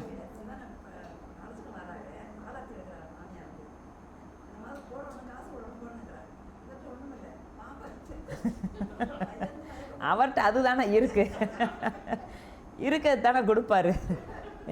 சரி, இன்பமே வடிவமானவன். அதனால் நமக்கு இன்பத்தை மட்டும்தான் அவன் கொடுக்குறான். ஏன் சரி. எனவே புலி அதலும் வீட்டு இன்ப வெள்ளத்தில் அழுத்தி விடும் தாளினும். வீட்டு இன்ப வெள்ளத்தில், வீடு பேராகிய பேரின்ப வெள்ளத்தில் இந்த ஆன்மாக்களை அழுத்தி விடுகின்ற தாள். தாள்னா என்னது? திருவடி. தாள். அந்த தாளுக்கு தாள் தலைபோல் கூடியிரு. தாளை பார்த்தோன்னே தலை என்ன செய்யணுமா? வணங்கணும், தாளணும். தாளா தலை, தலை இருப்பதே தாழுவதற்கு. நமக்கு தலை எதுக்குன்னா அவன் திருவடியில் தாழுவதற்கு. தாழ்வதற்குனா என்னது? பணிவதற்கு. தாள் தலை, நம்ம தாள் அவனுடைய தாளில் நம்ம தலை இருக்கணும், நம்முடைய தலையில் அவன் தாள் இருக்கணும். தான் தாள் தலை போல கூடி இரு அப்படின்னு நம்ம இதில் பார்க்குறோம் இல்லையா, திருவருட் பயனில். அடுத்து விடும் தாளினும் அடியார் உள்ளத்தினும் வீட்டு இன்பத்தை கொடுக்கக்கூடிய, இப்படி இருவினை ஒப்பு மலபரிபாகம் சக்தி நிபாதம் அடைந்து எம்பெருமான் அவர்களுக்கு எஞ்சிய வினைகளெல்லாம் கழித்து முக்தி பேறு அடிக்கக்கூடிய நிலையில் அவர்களுடைய தலையிலும், இவருடைய தாள் எங்கெல்லாம் இருக்கு, அவர்களுடைய தலையிலும், அடுத்து பாருங்க, அடியார் உள்ளத்திலும் பிரியாத ஒன் சிலம்பு. அதனால தான் அடியார்கள் உள்ளத்தில் அவருடைய சிலம்பு பிரியாமல் இருக்கின்றதாம். மணிவாசக பெருமான் சொன்னார் இல்லையா, என்ன சொன்னார், வாத ஊரினில் வந்து இனிது அருளி பாதச் சிலம்பு ஒளி காட்டிய பண்பும், பாதச் சிலம்பொலி காட்டிய பண்பும், வாத ஊரினில் வந்து இருந்து அருளி இல்லையா, அவருடைய பாதச் சிலம்பு ஓசைய சேரமான் பெருமானுக்கு ஒவ்வொரு நாள் பூசையிலையும் செய்து காட்டினார். எனவே அது நான் இருக்கிறேன்ப்பா அப்படின்னு சொல்கிறது இல்லையா, அந்த ஓசை, சிலம்பு ஓசை நமக்கு கேட்குதா? நாமல் தான் போய் நிற்கிறோம் தில்லையில், சாமி கொஞ்சம் ஆட்டி காட்டலாம் இல்லையா, ஆட்டினாலும் நமக்கு கேட்காது இல்லையா. சரி, ஆனால் அந்த தில்லையில் அடிக்கிற மணியின் ஓசை காதுக்குள்ளே நிற்கும் கேட்டவர்களுக்கு இல்லையா. சரி, எனவே சிலம்பு ஒளியும் ஒன் சிலம்பும், ஒன்னா அதை ஒற்றுமை ஒப்ப வேற எதையும் சொல்ல முடியாது. அதான் ஒன்பொருள், 2 சுழி நகரம் இல்லை 3 சுழி நகரம். ஒன் அப்படின்னா ஒப்பிட முடியாதது அப்படின்னு அர்த்தம். ஒன் சிலம்பும் கள்ளவினை என்று பிறப்பு அறுக்கச் சாத்திய வீரக்கழலும். இந்த சகலர்களுக்கு வினையை நீக்குவதற்குத்தான் அவன் கழல் அணிந்திருக்கின்றான் இல்லையா. அவனை அணுகுபவர்களுக்கு அவனை காட்டுவதற்கு சிலம்பு அணிந்திருக்கின்றான். அவனுடைய தாளில் நம்முடைய தலை தாழ்வதற்கு அவனுடைய தாள் இருக்கின்றது. ஆக தாள், சிலம்பு, கழல் என்று என்ன சொன்னாலோ அவனுடைய திருவடியே. அது கருணையே. திருவருளே திருவடி, திருவருள் தான் திருவடி. ஏன் அந்த திருவருள், அதற்கு அந்த அவருடைய திருவடி எங்கெல்லாம் இருக்குதான், வினை நீங்கியவரிடத்தும் அடியார்கள் உள்ளத்தும் ஏன் அவனுடைய திருவடி இருக்கின்றது. இதைத்தான் நமக்கு அருணகிரிநாதர் சொல்லுவார். முருகப்பெருமானுடைய திருவடி எங்கே பட்டதான், அருணகிரிநாத சுவாமிகள் அருளி செய்த திருப்புகழ் ஏட்டிலும் பிரம்மன் தலையிலும் பட்டது. அந்த அந்த அந்த எழுத்தையே மாற்றினார் இல்லையா, என் தலையிலும் பட்டதனால அவன் எழுத்து மாறி போச்சு. அடியார்களுடைய உச்சியில் அவன் திருவடியை வைக்கிற இடமா வச்சுருக்காரு இல்லையா. அந்த அடியார்களுக்கு இருக்கிற இடம் எதுன்னு தெரியுமா? நாமெல்லாம் போனால் எங்கே போகணும், அதுக்கு ஒரு இடம் வச்சுருக்கான் சுவாமி, தூக்கிய திருவடி. அதான் தூக்கிய திருவடியில் தான் எல்லாம் இருக்காங்க. முக்தி பெற்ற ஆன்மாக்கள் பூரா அந்த தூக்கிய திருவடியில் இருக்குது. ஏன் மயில் மேல் பட்டது, திருப்புகழ் ஏட்டில் பட்டது, என் தலையில் பட்டது அப்படின்னு அருணகிரியார் பாடுறார். அலங்காரத்தில் தானம்மா. சாத்திய வீரக்கழலும் ஒன்றும் உரு தோன்றாமல் உள்ளடக்கி ஒன்றும் உள் தோன்றாமல் உள்ளடக்கி என்றும் இரவாத இன்பத்து எமை இருத்த வேண்டி இது சகலர்களுக்கு, விஞ்ஞானர்களுக்கும் பிரளயர்களுக்கும் முதல்ல சொல்லிட்டாரு. இதான் மெயின். சகலர்களுக்கு எப்படி வர்றாராம், இப்படி அவன் புலியதல் கட்டி இருந்தாலும், கச்சை அறவாக கட்டி இருந்தாலும், எரி வைத்திருந்தாலும், தமருகம் வைத்திருந்தாலும், இத்தனையும் ஒன்றும் தோன்றாதபடிக்கு அத்தனையும் உள்ளடக்கி என்றும் இரவாத இன்பத்து எமையிருத்த வேண்டி, என்றும் அவனுடைய பேரின்பத்தில் இந்த ஆன்மாக்களை இருத்தும்படியாக செய்வதற்கு அவன் வருகின்றான். எப்படி வர்றான் பாருங்க. நரவாரும் தாருளாவும் புயத்து சம்பந்தநாதன் என்று. சம்பந்தநாதன் இந்த என்ன மருது கடந்தை, மறைஞான சம்பந்தருடைய ஊர். அந்த கடந்தை நகரத்தில் இதையெல்லாம் அடக்கி கொண்டு மறைஞான சம்பந்தன் என்ற பெயர் கொண்டு, இல்லையா, சம்பந்தன் நாதன் என்று பேரில்லா நாதன், அவனுக்குன்னு ஒரு பேர் கிடையாது இல்லையா, அப்படிப்பட்டவன் இந்த நாதன் மறைஞான சம்பந்தன் நாதன் என்ற பெயர் கொண்டு புனைந்து பாரோர்தம் உண்டி உறக்கம் பயம் இன்பம் ஒத்து ஒழுகி கொண்டு மகிழ்ந்த குணம் போற்றி. இல்லையா, என்ன சொல்றாரு? சகலர்களுக்கு பிறவாநாதன் பிறந்து, அவனுக்கு பிறப்பு கிடையாது, ஆனால் தன் குருநாதராக பிறந்து வருகிறான். அப்போ மறைஞான சம்பந்தர் மானுடர் அல்ல, எனக்கு அருள வந்த இறைவனே. அப்படிப்பட்ட இறைவனுக்கு மகிழ்ந்து குணம் போற்றிங்கிறார். ஆக இறைவனுடைய குணம் எது? சகலர்களுக்கு குருவாக வருவது. ஏன்? பேரில்லா நாதன், பிறப்பில்லா நாதன், எல்லாவற்றையும் தன்னுடைய ஐந்தொழிலுக்கு வைக்கக்கூடிய கருவிகளை பூரா உள்ளடக்கி கொண்டு அப்படி வாராராம் சுவாமி. ஏன்? ஆக இந்த சுந்தரமூர்த்தி சுவாமிகளுக்கு சகலர்களுக்கு குருவாகத்தான் வருவான் பெருமான். அது இப்படி தான் வருவான். மால் மழுவோடான் தூக்கிட்டுலாம் வந்தான்னா யாருமே நம்ம என்ன செய்ய மாட்டோம், சென்று அணுகி பழக மாட்டோம். அவன் அணுகி பழகுவதற்கு தான் குருவாகவே வர்றான். அப்போ நம்மை போன்ற உருவில் நாம் சென்று அணுகுவதற்கு ஏற்றாற் போல ஒரு நல்ல ஆன்மா, ஆன்மாவின் அறிவில் இருந்து கொண்டு வந்து உணர்த்துவான் இறைவன் சகலர்களுக்கு. அதுதான் அவன் செய்கின்ற கருணை. அப்படி வர்றதை மகிழ்ந்து செய்வானாம். மகிழ்ந்து கொண்டு மகிழ்ந்த குணம் போற்றிங்கிறார். அப்படி குருவாக வர்றதே அவன் எப்படி வர்றாராம்? மகிழ்ந்து கொண்டு வர்றாராம். ஏன்? சுந்தரமூர்த்தி சுவாமிகள் வரலாற்றில் பார்க்குறோம். அவருக்கு அந்த வெண்ணெய் நல்லூரில் என்ன ஆகுது? திருமணம் நிச்சயிக்கிறாங்க. வெண்ணெய் நல்லூரில் தானம்மா? அங்கே தான் கல்யாணம் இல்லையா? அருட்துறை சுவாமி இங்கே சுந்தரமூர்த்தி சுவாமிகளுக்கு ஒரு பக்கம் அலங்காரம் ஆகிக்கிட்டு இருக்கு இல்லையா? அவர் யார்? அவர் யாருமா? மாப்பிள்ளை. இதை சொல்கிறதுக்கு இவ்வளோ நேரமா? மாப்பிள்ளைக்கு அலங்காரம் ஆகிக்கிட்டு இருக்கு. அங்கே கையில் இல்லை, அவர் ஒரு அலங்காரம் பண்ணிக்கிட்டு இருக்கார். இவருக்கு இங்கே ஏற்றுறாங்க, அவருக்கு எல்லாத்தையும் உள்ளே அடக்குறாங்க. விளங்குதா? அவர் அந்த நேரத்தானே வந்தார். இவர் சின்ன வயசு மாப்பிள்ளை, இவருக்கே இவ்வளோ அலங்காரம். அவர் நித்த மணாளன் இல்லையா? அவர் வைத்திருக்கிறதெல்லாம் மறைக்கணும்.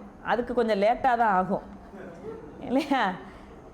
என்ன தூங்கிட்டு இருந்தவங்க கூட சிரிக்கிறீங்களே? இல்லை இல்லை, அவருக்கு இந்த நாகத்தெல்லாம் உள்ளே அடக்கணும், அதை பூரா செட்டில் பண்ணணும், செஞ்சடையெல்லாம் சுற்றி முடிக்கணும் இல்லையா? அந்த அலங்காரம் இருக்குது அவருக்கு அப்படி ஆக்குறது கொஞ்சம் கஷ்டம். இவர் ஏற்கனவே அழகுக்கு அழகு சேர்க்கிறதுலாம் ரொம்ப ஒன்றும் கஷ்டம் இல்லை இல்லையா? அப்போ இவருக்கு இங்கே பட்டாடையாக போன்றாங்க. அவர் ஒரு கோவணம், ஒரு சின்ன ஒரு வேட்டி, தோளில் ஒரு துண்டு இல்லையா, ஒரு வெண் கொடையை வச்சுக்கிட்டு வந்தாராம். அது ஏன் கொடையை வச்சுக்கிட்டு வர்றாரு? கல்யாண வீட்டுக்கு தானே வர்றாரு. அதுவும் இந்த நாரினால் செய்யப்பட்ட கொடை. இந்த ஓணத்துக்கெலாம் கேரளாவில் வச்சுருப்பாங்க பார்த்துருக்கீங்களா? அந்த மாதிரி ஒரு கொடை. அது எதை காட்டுது? ஆன்மாக்களை ஆட்கொள்வது அன்னவனுக்கு தொழில் இல்லையா? அதை பார்த்தாது மக்கள் ஆன்மாக்களை ஆட்கொள்வதற்கு அப்படி வர்றான் இல்லையா? தண்ணிலெல்லாம் பதி அப்படி வர்றான் கொடை எடுத்துக்கிட்டு இல்லையா? அத்தனையும் அது ஒரு பூநூல் போட்டு அப்படி ஒரு வயதான கோலத்தில் வர்றார். ஆக இந்த ஆட்கொள்வதற்கு அவன் அப்படியே வரமாட்டான். சுந்தரமூர்த்தி சுவாமிகளை ஆட்கொள்வதற்கு அப்படி வர்றார். ஏன்? தன்னிலிருந்து அந்த ரெண்டு பாட்டையும் சேக்கிலார் சுவாமி தான் நமக்கு அப்படியே ஒளியும் காட்சி போல் காட்டுறார். இங்கே ஒரு பக்கம் மாப்பிள்ளைக்கு நடக்குது அலங்காரம், அங்கே ஒரு பக்கம் அவர் கிளம்பிக்கிட்டு இருக்காரு.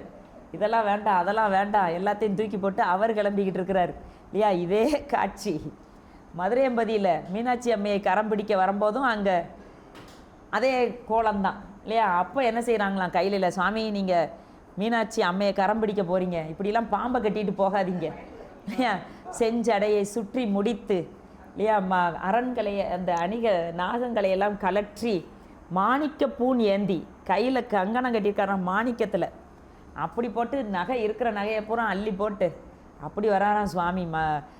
வழுதிக்கு மருமகனாக சுவாமி வந்து இறங்குறார். அப்போ அவர் ஒவ்வொரு தடவை இறங்கும்போது ஒவ்வொரு கெட்டப்பு தான்.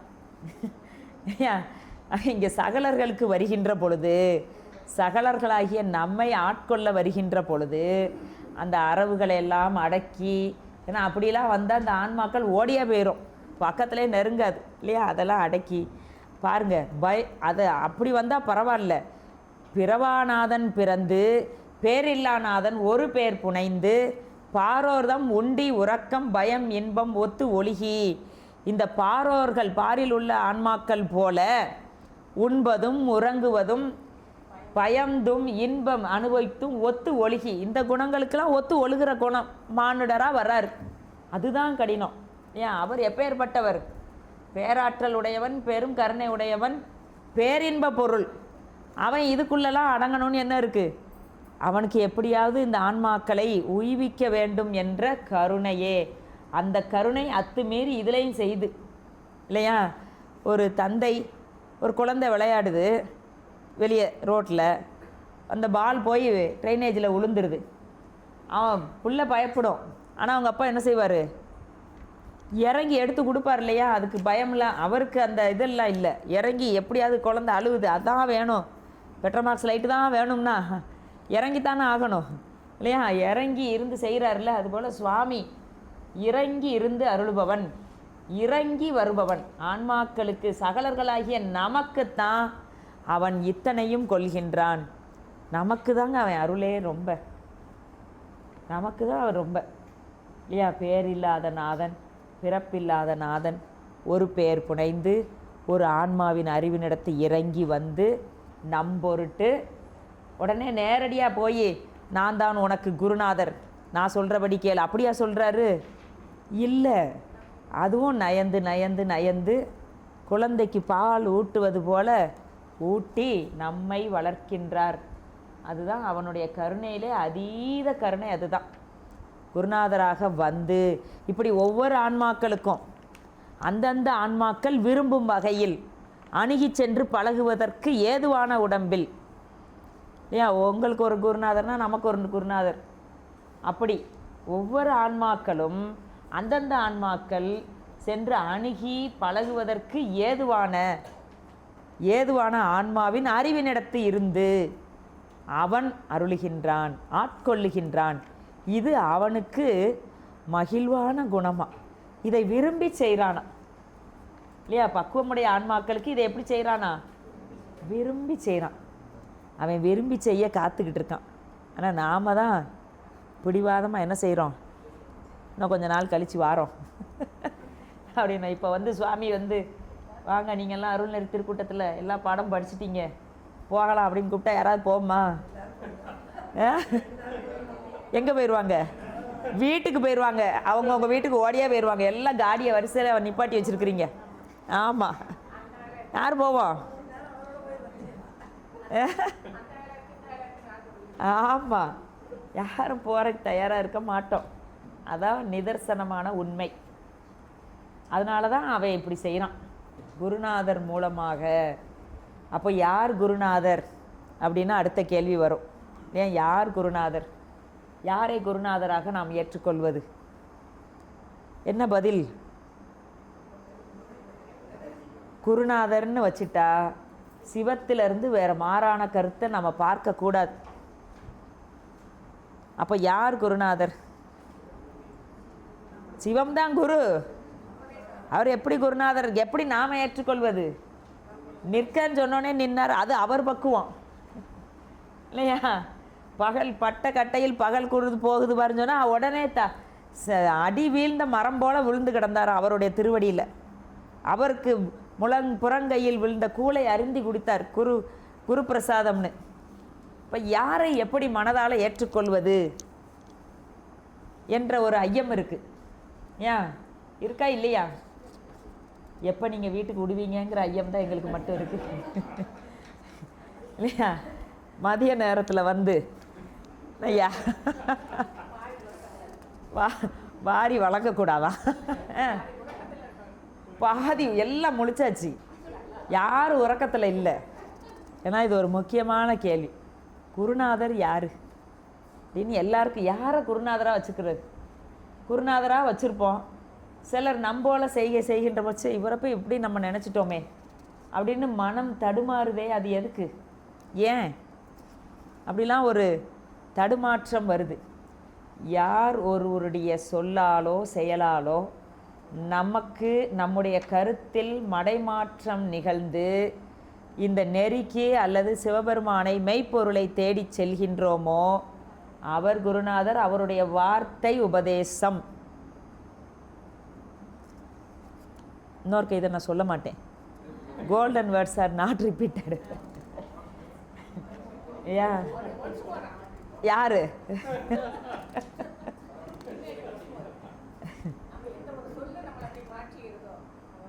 யாருடைய சொல்லால் அல்லது யாருடைய செயலால் நம்முடைய கருத்தில் மடைமாற்றம் நிகழ்ந்து, இதுவரைக்கும் ஒரு நெறியில் இருப்போம் இல்லையா, மடைமாற்றம் நிகழ்ந்து மெய்ப்பொருளை பற்றிய சிந்தனைக்கு வருகின்றோமோ, அந்த நன்ன நெறிக்கு நாம் முற்படுகின்றோமோ அவர் குருநாதர். அந்த கையை காட்டியவர் அல்லது சொன்னவர்,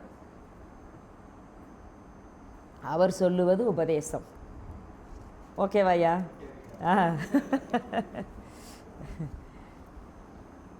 சரி. தீட்சையால் ஆணவ மலத்தை நீக்குதல். தீட்சையால். அதனால தான் மணிவாசக பெருமான் பாடினார், ஒன்றும் போதா நாயேனை உய்ய கொண்ட நின் கருணை. இல்லையா? ஒன்றும் போதா நாயே இருந்தேனப்பா, நீ வந்து என்னை ஆட்கொண்டு விட்டாயே அப்படின்னு மணிவாசக பெருமான் பாடுறார். ஏன் நம்ம ஒன்றும் போதா நாய் தான், நம்மளையும் நன்னெறிக்கு கொண்டு வந்து விட்டுருக்காரே. அவருடைய கருணைக்கு என்ன கைமாறு? கைமாறு ஒன்றும் கருதா நாயேன். காணா இல்லை, கருதா நாயேனாக இருக்கின்றேனேங்கிறார். ஏன்? சரி. தீட்சையால் ஆணவ மலத்தை நீக்குதல் முக்கியமான பகுதி. மிண்டாய அறுசமய பொருளும் அறிவித்து. மிண்டாய தருக்கு. மிண்டுனா என்னது? மிண்டு மனத்தவர் போமின்கள் மெய்யடியார்கள் விரைந்து வம்மின். மிண்டு மனத்தவர்கள் போமின்கள், புறச்சமய கருத்துடையவர்கள் போமின்கள். அதான் இங்கே மிண்டாயன்றார். மிண்டாய அறுசமய பொருளும் அறிவித்து. அறுசமயம் நம்ம ஏற்கனவே சிவப்பிரகாசத்தில் புறச்சமயம், புறச்சமயம், அகப்புறச்சமயம், அகச்சமயம், அதில் ஒவ்வொன்றிலும் எத்தனை இருக்குது? 6. அதான் அறு சமய பொருளும் அறிவித்து அவற்றினுடைய கருத்துக்களை எல்லாம் நாம் ஏற்கனவே தெரிஞ்சு தான் நிறைவில் இங்கே வந்து இருக்கிறோம். அதெல்லாம் தாண்டி வந்தாச்சு. அறுசமய ஒவ்வொன்றிலையும் புக்கு சித்தியாரில் ரொம்ப அழகாக காட்டுவார். ஒவ்வொரு சமயத்திலும் புகுந்து தான் இங்கே வந்து நம்ம இப்போ வந்து இருக்கிறோம் இல்லையா? அது சமய பொருளும் அறிவித்து அவற்றில் பேறு இன்மை, அவற்றில் பெறக்கூடிய பொருள் ஒன்றும் இல்லை, இன்மை எங்களுக்கே பேராக்கி, அதில் இல்லாத பேற்றினை எங்களுக்கு பேராக்கி தேராத சித்தம் தெளிய திருமேனி கொண்டு வரும். அந்த அதிலிருந்தெல்லாம் கிடைக்காத பேற்றினை கொடுப்பதற்காக, அதிலெல்லாம் இருக்க பேர் கிடைக்காத பேர் எது? வீடு பேரு, முக்தி பேரு. சைவ சமயத்தில் சொல்கின்ற முக்தி தான் முக்தி இல்லையா? அது நிறைவை படிக்கும்போது பார்ப்போம். முக்தி ஏன் அப்படின்னா, இந்த முக்தியில் அவன் தன்னையே தருகின்றான். சிவம் என்ன தர்றான்? அவனையே தர தயாராக இருக்கிறான். அதான் நம்ம சமயம் கொள்கின்ற முக்தி இல்லையா? வேறு எந்த சமயமும் அதை சொல்லலை. அதை இங்கே சொல்கிற பேராக்கி தேராத சித்தம் தெளிய. இதுவரைக்கும் தேராமல் கிடந்தது, ஒன்றும் தேர மாட்டான் அப்படின்னு சொல்கிறோம்ல, அதான் தேராத சித்தம் தெளிவதற்கு தெளிய. அந்த புறச்சமயத்தில் உள்ளவங்கெல்லாம் தேராத சித்தம் தான். ஏன் தேராத, அதான் சாக்கிய நாயனார் புராணத்தில் அந்த பாட்டை வைக்கிறார், நம்ம அதை பார்த்தோம். ஏன் சாக்கிய நாயனார் சமணர்கள் அவர்களுடைய பௌத்தர் அந்த கொள்கையெல்லாம் படித்தவர், அதிலெல்லாம் அவருக்கு ஒன்று தெளிவு இல்லாமல் இருந்தது. அப்படியே வர்றார், இது உண்மை இல்லையே என்று நடந்து கொண்டு வரும்போது தான் சிவலிங்க திருமேனியை பார்க்கிறார். பார்த்த மாத்திரத்தில் ஒரு ஈர்ப்பு. ஏன் அப்படியே எல்லாரும் பூவெல்லாம் போடுறாங்களே அப்படின்னு நம்ம என்ன செய்யறது, அவருக்கு தெரியல பூவை தான் போட்டு அர்ச்சனை பண்ணணும்னு தெரியல. ஒரு கல்லை எடுத்து போடுறாரு, அது பூவாக மாறி. ஏன்னா சித்தம் தெளிய, தேராத சித்தம் தெளிய. அப்படி தேராமல் இருக்கக்கூடிய சித்தத்தை அவன் எப்படினாலும் செய்வான், செய்யாமல் இருப்பான், இல்லை மாறி கூட செய்வான். அது வரைக்கும் அந்த இதில் இருந்தவனை எப்படி சைவராக்கினார் சுவாமி இல்லையா? அந்த நூல்களை கூட கற்றுக்கோன்னு சொல்லலை, பார்த்த மாத்திரத்திலே ஒரு ஈர்ப்பு, காந்தம் கண்ட பசாசத்து இல்லையா? அதுபோல் ஆக இங்கே தேராத சித்தம் தெளிய திருமேனி கொண்டு வரும் அத்தகைமை தானே அமையாமல் வித்தகமாம் சைவ நெறியில். அத்தகைமை தானே அமையாமல், அந்த தகைமை அந்த சிறப்பு எப்படி அமையும் அப்படின்னு சொன்னால், வித்தகமாம் சைவ நெறியில் சமயம் முதலாக எய்தும் அபிடேகம் எய்துவித்து. சமய தீட்சை விசேட தீட்சை இல்லையா? சமயம் அபிஷேகம் எய்துவித்து செய்ய திரு கண் அருளால் நோக்கி. நயன தீக்கை கண் அருளால் நோக்கி. குருவினுடைய பார்வை, குருவினுடைய நோக்கம் மாணாக்கர்களுக்கு எதை நீக்கும்? வினை நீக்கும். வினை நீக்கம் தரும். குருவோட பார்வை எதை தரும்? வினை நீக்கத்தை தரும். அதனால தான் சன்னிதானங்கள்கிட்டலாம் போகும்போது திருநீர் நம்ம வாங்கினோம்னா கண்ணை மூடக்கூடாது, திறந்து தான் வாங்கணும். கண்ணை போய் பொசுக்குன்னு மூடுனா அப்புறம் எப்படி வினை நீங்கும்? அவர்களுடைய திருநோக்கம் இல்லையா? திரு கோவில்களையே கண்ணை திறந்து தான் வழிபாடு செய்யணும். ஆக அந்த செய்ய திரு கண்ணால் நோக்கி கூடிய பிறப்பால் பட்ட புண்ணும் இருவினையும் போய் அகல. சமய தீக்கையில் குருநாதருடைய கண் திருநோக்கம் பட்ட உடனே இருவினையும் போய் அகல. இருவினை எங்கே இருக்குது? செய்த வினையெல்லாம் சஞ்சீதமெல்லாம் போய் நீங்குது இல்லையா? போய் அகல. வண்ணமலர் கைத்தலத்தை வைத்து அருளி. குருநாதர் வண்ணமலர் கைத்தலத்தை, தன்னுடைய கரத்தை மாணாக்கர் மீது வைத்து அருளி, ஸ்பரிச தீக்கை வைத்து அருள. இத்தனையும் மணிவாசக பெருமானுக்கு சுவாமி செய்கிறாரு இல்லையா? சகலர்களாகிய நமக்கு பெருமான் தான் செய்கிறாரு குருநாதர் மூலமாக. குருநாதராக வந்து செய்வது யார் தான்? சுவாமி தான். ஏன் அங்கே இவர் உட்காந்துருக்காரு, இவர் ஏமால இப்படி கையை வச்சாரு, இவர் கண்ணை இப்படி பார்த்தாரு, அந்த பேச்சே இருக்கக்கூடாது. வந்து நமக்கு தீக்கை கொடுத்துட்டாங்கன்னா அது யார் தான்? சுவாமி தான். அதை சொல்கிறார், கைத்தலத்தை வைத்து அருளி கல்லாய நெஞ்சு உருக்கி மெய்த்தகைமையெல்லாம் விரித்து ஓதி. மெய்த்தகைமை பதி பசு பாசம் இந்த முப்பொருளினுடைய இயல்பை விரித்து ஓதி, ஆகமத்தில் சொல்லப்பட்டது போல, சாத்திர நூல்களில் சொல்லப்பட்டது போல விரித்து ஓதி அந்த பாடம் கற்பித்து கொடுத்து. அது என்னது? சாத்திர உபதேச தீக்கை. சாத்திர உபதேச தீக்கை, நயன தீக்கை, ஸ்பரிச தீக்கை, சமய தீக்கை, விசேட தீக்கை, சாத்திர உபதேச தீக்கை எல்லாம் செய்து ஒத்து ஒழுகும் சேனார் இருள் வடிவும் செங்கதிரோன்பால் நிற்ப காணாதொழியும் கணக்கே போல்.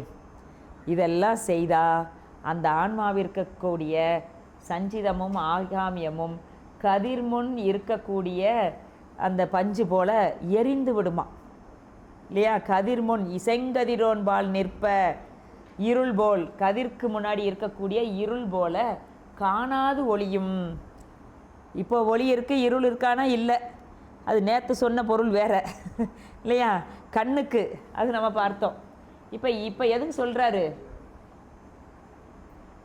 குருநாதர் வந்த பிறகு, அவர் தீக்கையெல்லாம் கொடுத்த பிறகு அந்த ஆன்மாவினுடைய இருவினை பயனாக இருக்கக்கூடிய சஞ்சிதமும் ஆகாமியமும் எப்படி நீங்கிருமா?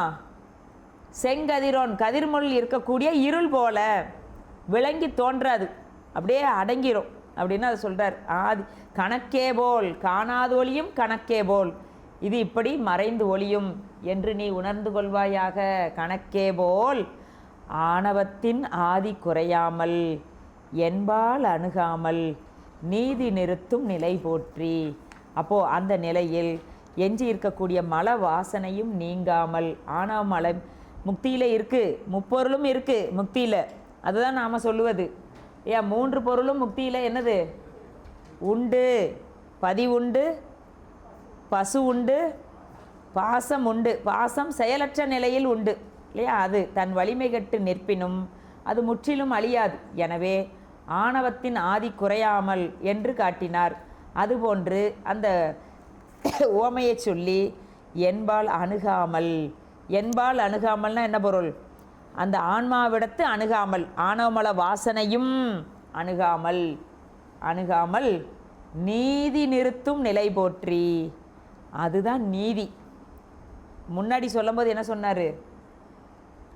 பொய்யாத வல்லபம், பொய்யாத வல்லபம்னு சொன்னார் இல்லையா? ஆமாம். இங்கே என்ன சொல்கிறாரு? நீதி நிறுத்தும் நிலை போற்றி. இது நீதி, அவர் நிறுத்துகின்ற நீதி. எதை நீதி? நீதினா என்னது? நீதி, நீதி அநீதி, உண்மை, நீதி அவன் செய்கின்றது இல்லையா? நீதி நிறுத்தும் நிலை போற்றி. அவன் நீதினா நீதி தான் இல்லையா? அமர் நீதியார், அமர் நீதி, நீதியானவர், அதனால் அமர்ந்தார். எங்க? துலா கோல்ல நீதி அமர்ந்தது இல்லையா? அவர் நீதியானவர், அதனால் அமர்ந்தார். அமர்ந்து நீதியை உரைத்தவர், எனவே அமர் நீதி. சரி.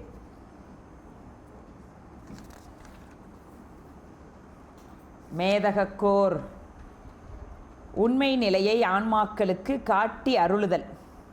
மேதகக்கோர் மேன்மை உடையவர்கள் செய்யும், மேன்மையுடையவர்கள் செய்யும் சரியை. ஆமாம், மேன்மை உடையவர்கள் செய்யும் சரியை. யாரோ அப்போ அந்த கேள்வி கேட்டாங்களே, சரியை கிரியை.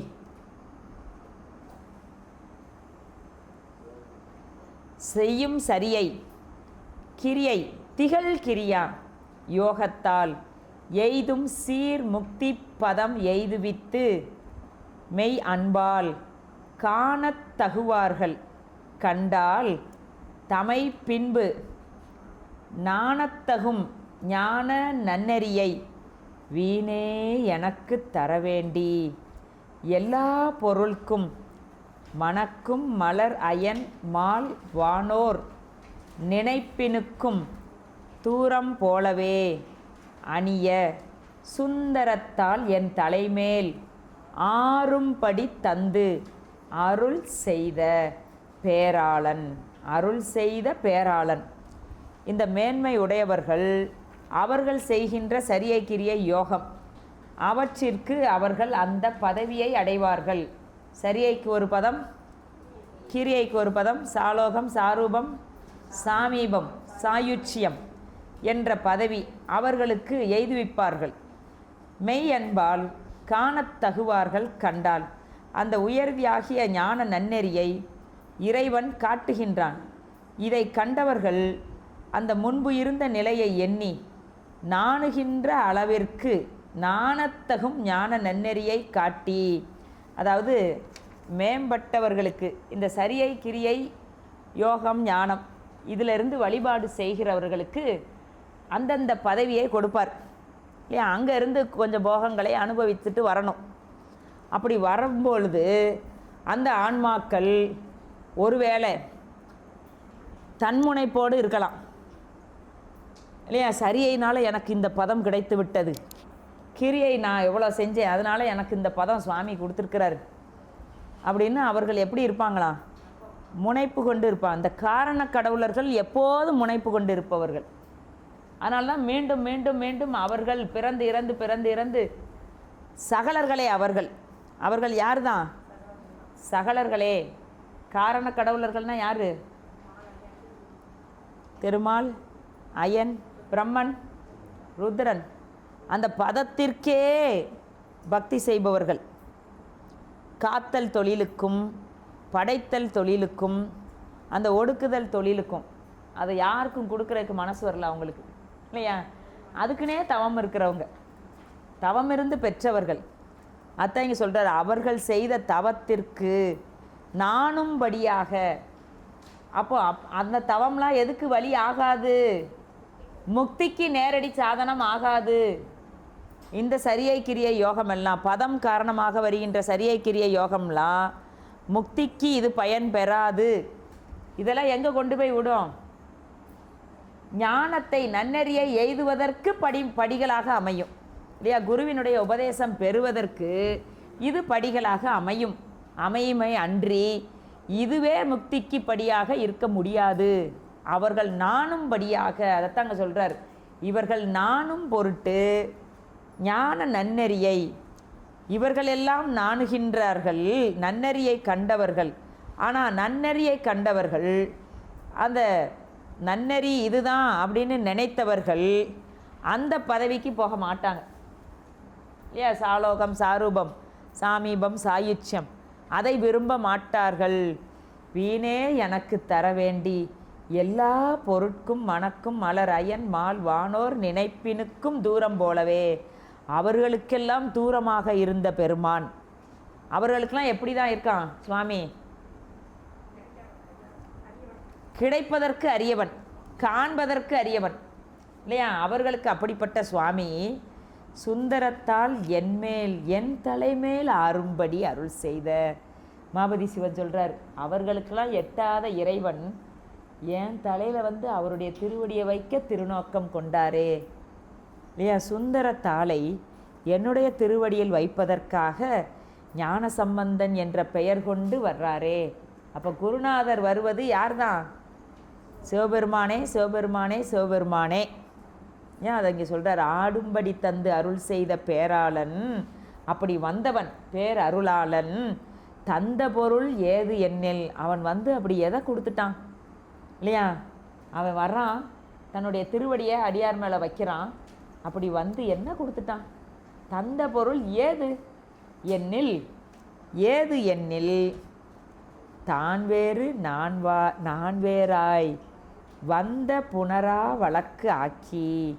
முதல்ல நன்னெறியை கூட்டுவதும் நீதி நிறுத்தின்னு சொன்னார் முதல் போற்றியில், இதுக்கு முன்னாடி, இல்லையா? இங்கே என்ன சொல்கிறாரு? நான் வேற நாதிருக்க நீ வேற நாதிருக்க நேராக வாழ்வதற்குன் அருள் தாராய். அருணகிரியார் திருப்புகழ பாடுறார், சுவாமி நான் வேற நீ வேறன்னு இருக்கக்கூடாது, அதுதான் நேரான வாழ்க்கை, இல்லையா? அவர் கூடவே தானே இருக்கிறாரு. ஆனால் நான் வேறு நீ வேறுன்னு நம்ம பிரித்து தான் பார்த்து வாழ்ந்துட்டுருக்குறோம். ஆக நான் வேறு நீ வேறாக இருக்கக்கூடிய அந்த புனரா வழக்கு ஆக்கி அப்படி இருக்கக்கூடிய நிலைமை போகட்டும்பாங்கிறார். எனக்கு அது வேண்டாம், நான் வேற நீ வேறையா. நம்ம பொருளுக்கு வேணால் சொல்லிக்கிடுவோம், சுவாமி நான் வேற நீ வேறையா, இல்லையா? ஆனால் உணர்வு நமக்கு இல்லைங்கிறது எப்படி தெரியுது? வினை செய்கிறோம்ல. அவன் உள்ளே இருக்கிறான்னு நினச்சோம்னா வினை செய்வோமா? ஆகாமியம் ஏறுமா அப்பனா, இல்லையா? அவன் உள்ளுக்குள்ளே வேற ஆகாமல் நம்மோட ஒன்றாய் உடனாய் இருக்கின்றான் அப்படின்னா வினை செய்வோமா? செய்ய மாட்டோம், இல்லையா? அப்படி நினைக்காம இருக்க போய் தான் நல்வினை தீவினை நல்வினை தீவினைன்னு எல்லாம் ஏறிக்கிட்டு இருக்கு. தன்முனைப்போடு செய்கின்றதுனால வினை ஏறுகின்றது, இல்லையா? அதை தான் இங்கே சொல்கிறார், நான் வேறு நீ வேறாக வந்து புனரா வழக்கு ஆக்கி. அப்படி வேறாக இருக்கக்கூடிய தன்மையெல்லாம் பொருந்தும்படியாமல் இல்லாமல் செய்து, அப்படி இல்லாமல் நீயும் நானும் ஒன்று அப்படின்னு சொல்கிறது மாதிரி, இல்லையா? அத்துவிதமாக இருக்கக்கூடிய தன்மையை உணர்த்தி வழக்கு ஆக்கி முந்தி என் தன் உள்ளம் என்றும் நீங்காது ஒளிந்திருந்து தோன்றி நிற்கும் கள்ளம் இன்று காட்டும் கடல் போற்றி, இல்லையா? எனது உள்ளம் கவர் கல்வன், ஏன் கல்வன் அவன் என்ன செய்கிறான்? அவன் கல்வன். ஏன் கல்வன்? மறைந்திருப்பதால் கல்வன். சில சமயத்தில் அடியார்களுக்கு பொருள்களை மறைத்து வைப்பதனால கல்வன். எவ்வளோ பேரை தேடி ஓட விடுறான் இல்லையா? இல்லை, அமர்நீதி நாயனார் அவரே சொல்கிறார், கோவணக்கல்வர்.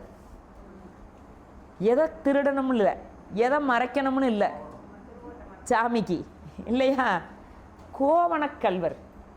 அருமையான வரலாறு அதெல்லாம் இல்லையா? அமர்நீதி நாயனார் வருகின்ற அடியார்களுக்கு வேண்டுவன கொடுத்தும் கோவணம் கொடுத்தும், அது அந்த உடை, அவர்கள் அடியார்கள் அழியக்கூடிய உடை. அது என்ன,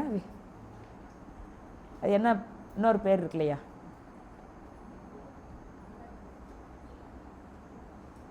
சரி, நினைவுக்கு வரும்போது சொல்கிறேன்.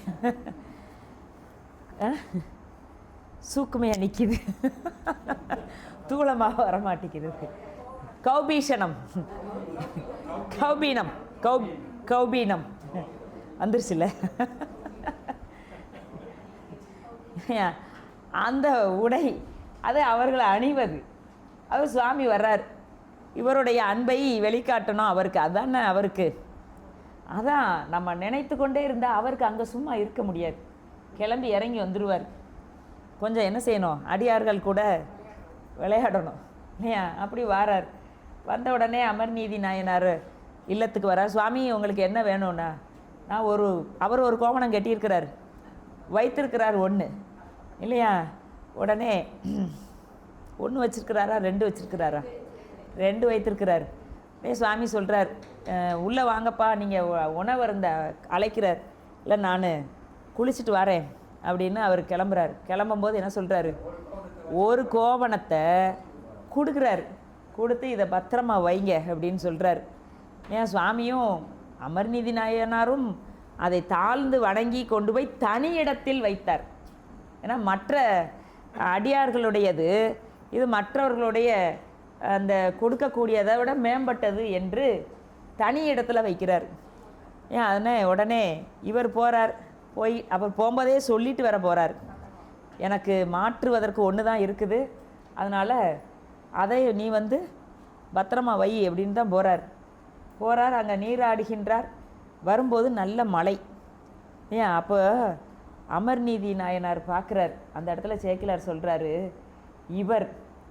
இவருடைய அன்பில் நனைவதற்கு வந்தவரா, இல்லை ஆற்றில் குளித்து வந்தாரா, அருள் இவர் வந்ததனால் பெய்த மழையில் குளித்து வந்தாரா? ஏன் குளிக்க தானே போகிறேன்னு சொல்லிட்டு போனார். அப்போ அங்கே குளித்தாரா, இல்லை கங்கை ஒழுகி நனைந்தாரா, இல்லை அங்கே மழை பெய்கின்றது அதில் நனைந்தாரா, இல்லை இவருடைய அன்பில் நனைய வந்தாரா? இவருடைய அன்பில் நனைய வந்தார் இல்லையா? அதுதான், அதெல்லாம் ஏற்கனவே அவர் தான், அதெல்லாம் அவர் தானே. மழையும் அவர் தான், கங்கையை வைத்திருக்கிறதும் அவர் தான், புனலும் அவர் தான். அப்போ இவருடைய அன்பில் நனைவதற்கு நனைந்து வந்தாரா? அன்பில் நனைவதற்கு நனைந்து வந்தார். சில பேர் இந்த குற்றால அருவியில் குளிக்க போனாங்கன்னா நேராக போய் குளிச்சிட மாட்டாங்க, கொஞ்சம் இங்கிட்டு நனைச்சிட்டு அதுக்கப்புறம் தான் போய் குளிக்க போவாங்க. பார்த்துருக்கீங்களா? அது எதுக்கு? நேரடியாக உடனே போய் இறங்கிட முடியாது, அதை தாங்க முடியாது. கொஞ்சம் நனைஞ்சிட்டு அப்புறம் போய் நனைகிறது, அந்த ஒரு பயம் இல்லாமல் போகிறதுக்கு. இவருக்கு என்ன பயம்? இவருடைய அன்பில் நனைவதற்கு அவர் அப்பேற்பட்ட அன்பன் இல்லையா? அதனால் கொஞ்சம் நனைஞ்சிக்கிட்டு வந்தாராம். எப்படிலாம் சேக்கிலார் சுவாமி காட்டுறாரு பாருங்க. நனைந்து வந்தார். அப்போது சுவாமி, என்னப்பா நீங்கள் அப்படியே ஓரமாக உட்காந்துட்டார். என்னன்னா கோவணத்தை காணும். நான் தான் சொல்லிட்டு தானே போனேன், என்னுடைய கோவணம் நனைஞ்சிருக்கு, தண்டில் வைத்திருக்க கோவணமோ ஈரமாயிடுச்சு, எனக்கு அந்த கோவணம் தான் வேணும். நான் கொடுத்துட்டு போனது எங்கன்னா கோவணக்கல்வர் அப்படின்னு அதை அங்கே பதிவு செய்கிறார். வந்தார், மறைத்தார், கோவணக்கல்வர். ஏன் மறைத்து அதுக்கப்புறம் உங்களுக்கு தெரியுமே எல்லாம், அவர் பாட்டுக்கு உட்காந்துடுறார். அவங்க வீட்டில் ஒரு இடத்துல எப்படி உட்காந்துருக்காராம், தண்டையும் வச்சுக்கிட்டு, தண்டில் ஒரு ஈரக்கோவணம், அவரும் நனைந்த திருமேனி, அப்படியே பாலை தண்டாயுதபாணி உட்காந்துருந்தா எப்படி இருக்கும், அப்படி உட்காந்துருக்கிறார் இல்லையா? இவர் பதபதைக்கிறார், ஈரத்தை கண்டு பதபதைக்கிறார். மாற்று கொடுப்பதற்கு எல்லாம் கொடுக்குறாரு, மாட்டவே மாட்டேங்கிறாரு. நான் இதெல்லாம் கட்ட மாட்டேன் அப்படிங்கிறாரு. சரி, என்ன தான் செய்யணும் அப்படின்னா, நீதி, அதான் நீதி. இதற்கு இணையாக ஏதாச்சும் தரட்டான்னு கேட்குறாரு. அப்போ தான் சுவாமி சொல்கிறார், இதற்கு இணையாகவா, கட்டுங்கடா துலாக்கோலை, இதற்கு இணையாக அந்த கம்பில் வச்சுருந்தார்ல அதை வைக்கிறார் ஒரு தட்டில். இதற்கு இணையாக தரேன்னு சொன்னியே, என்ன தரப்போகிற, வை இந்த பக்கம் அப்படிங்கிறார். அவர் வைக்கிறார், எல்லாத்தையும் வைக்கிறார். அவர் வைத்திருந்த தைத்து வைத்த கோவணத்தை பூரா வைக்கிறாரு, இறங்கலை. அப்புறம் நகை மணி எல்லாம் வைக்கிறாரு, இறங்கலை இல்லையா.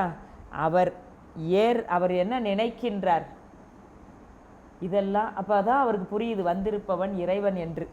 அவர் நினைக்கிறார், இந்த கோவணம் அடியாரோடது, அடியார் சிவமே அன்றி வேற யாரும் இல்லை, சிவத்துக்கு ஈடாக எதையும் கொடுக்க முடியாது இல்லையா. இருப்பது நாம மட்டும்தான். அவர் மட்டும் ஏறலை, அவருடைய மனைவி குழந்தை எல்லாம் ஏறிட்டாங்க. அதுவரைக்கும் இறங்காத தட்டு அன்பரெனும் அன்பிற்கு அருள் தாழ்ந்தது, அன்பிற்கு அருள் தாழ்ந்தது. அவர் ஏறினோடனே இவருக்கு மனசு நிற்கலை. இவர் உடனே என்ன செஞ்சிட்டாரு, ஏறிட்டார்னா அருள் தாழ்ந்தது. அங்கே அவருடைய அருள் இறங்கிருச்சு, அதனால தான் தட்டு ஏறுது இல்லையா. அருள் இறங்கிருச்சான். யாரோட அன்புக்கு, அமர்நீதியாருடைய அன்பிற்கு அருள் தாழ்ந்தது. ஐயோ, இதுக்கு மேலே இவன் தாங்க மாட்டான் அப்படின்னு நினச்சி என்ன செய்கிறாரு, அந்த நேரமே அந்த துலாக்கோளோடு எம்பெருமான் ரிஷப வாகனத்தில் அப்படியே சுவாமி அழைத்து செல்கின்றார். சரி, இப்போ இங்கே வாங்க. உள்ளம் என்றும் நீங்காது ஒளித்திருந்து தோன்றி நிற்கும் கள்ளம் என்று காட்டும் கடல் போற்றி. செய்கின்ற வரைக்கும் தான் சுவாமி வெளியே தன்னை மறைத்து கொண்டு நம்மளை செய்ய வைக்கிறான் இல்லையா. அதுக்கு பிறகு அந்த ஆன்மா பக்குவமுற்ற காலத்தில் அவனுடைய கள்ளம் ஒளிந்து விடும். கள்ளம் ஒளியும்னா என்ன அர்த்தம், இதுகாரும் மறைந்திருந்த அவன் திரோதானம் அருளாக மாறும். மறைந்திருந்தவன் இல்லையா வெளிப்பட்டு தோன்றுவான், உலையிலிட்ட வெண்ணெய் போல. அந்த ஆன்மா பக்குவமடைய அடைய அடைய அவன் உள்ள அவனால் இருக்க முடியாது, அன்பில் இருக்க முடியாது. அவன் என்ன செஞ்சிருவான், உடனே வெளிப்பட்டு தோன்றி விடுவான். அப்படி தான் கன்றாப்பூர் நடுதறியை காணலாமே. அந்த அம்மா பூசை செய்தாங்கல்ல, எந்த அம்மா, ஏதோ ஒரு அம்மா, அப்படியா இல்லையா. அப்பர் சுவாமி பாடுறாரு இல்லைங்க, அந்த அம்மா ஏமா அப்படி இல்லையா. வைணவ ஒரு பெண், சின்ன வயது பெண், அவள் சிவபூஜை செய்கிறவா இல்லையா. திருமணம் செய்து போகின்ற வீட்டில் அது வைணவ குடும்பமாக இருக்குது. அது அந்த அம்மாவுக்கு அதுக்கப்புறம் தான் தெரியுது. இந்த அம்மா போகும்போதே சீராக பூசை பெட்டியை தூக்கிட்டு போடுறாங்க இல்லையா. அங்கே போய் பூசை பண்ணால் அவருக்கு கோவம் வருது, இதெல்லாமா நீ தூக்கிட்டு வந்த அப்படின்னு, இதெல்லாம் இங்கே வச்சு பூசை பண்ணுறதுக்கு இடம் இல்லை அப்படின்னு அவர் தடுக்கிறார். அந்த அம்மா விடலை, எப்படியாவது நான் பூசை செய்தாகவேன்ட்டு அவர் முழிப்பதற்கு முன்பாகவே பூசையெல்லாம் செய்கிறார். இதை ஒரு நாள் அவர் பார்த்துடுறாரு. பார்த்த உடனே இந்த பெட்டி இருந்தால் தானே நீ பூசை பண்ணுவேன்ட்டு அந்த பூசை பெட்டகத்தை கிணத்துலேயே அதிலே தூக்கி போட்டுறாரு. அந்த அம்மா கவலையே படலை.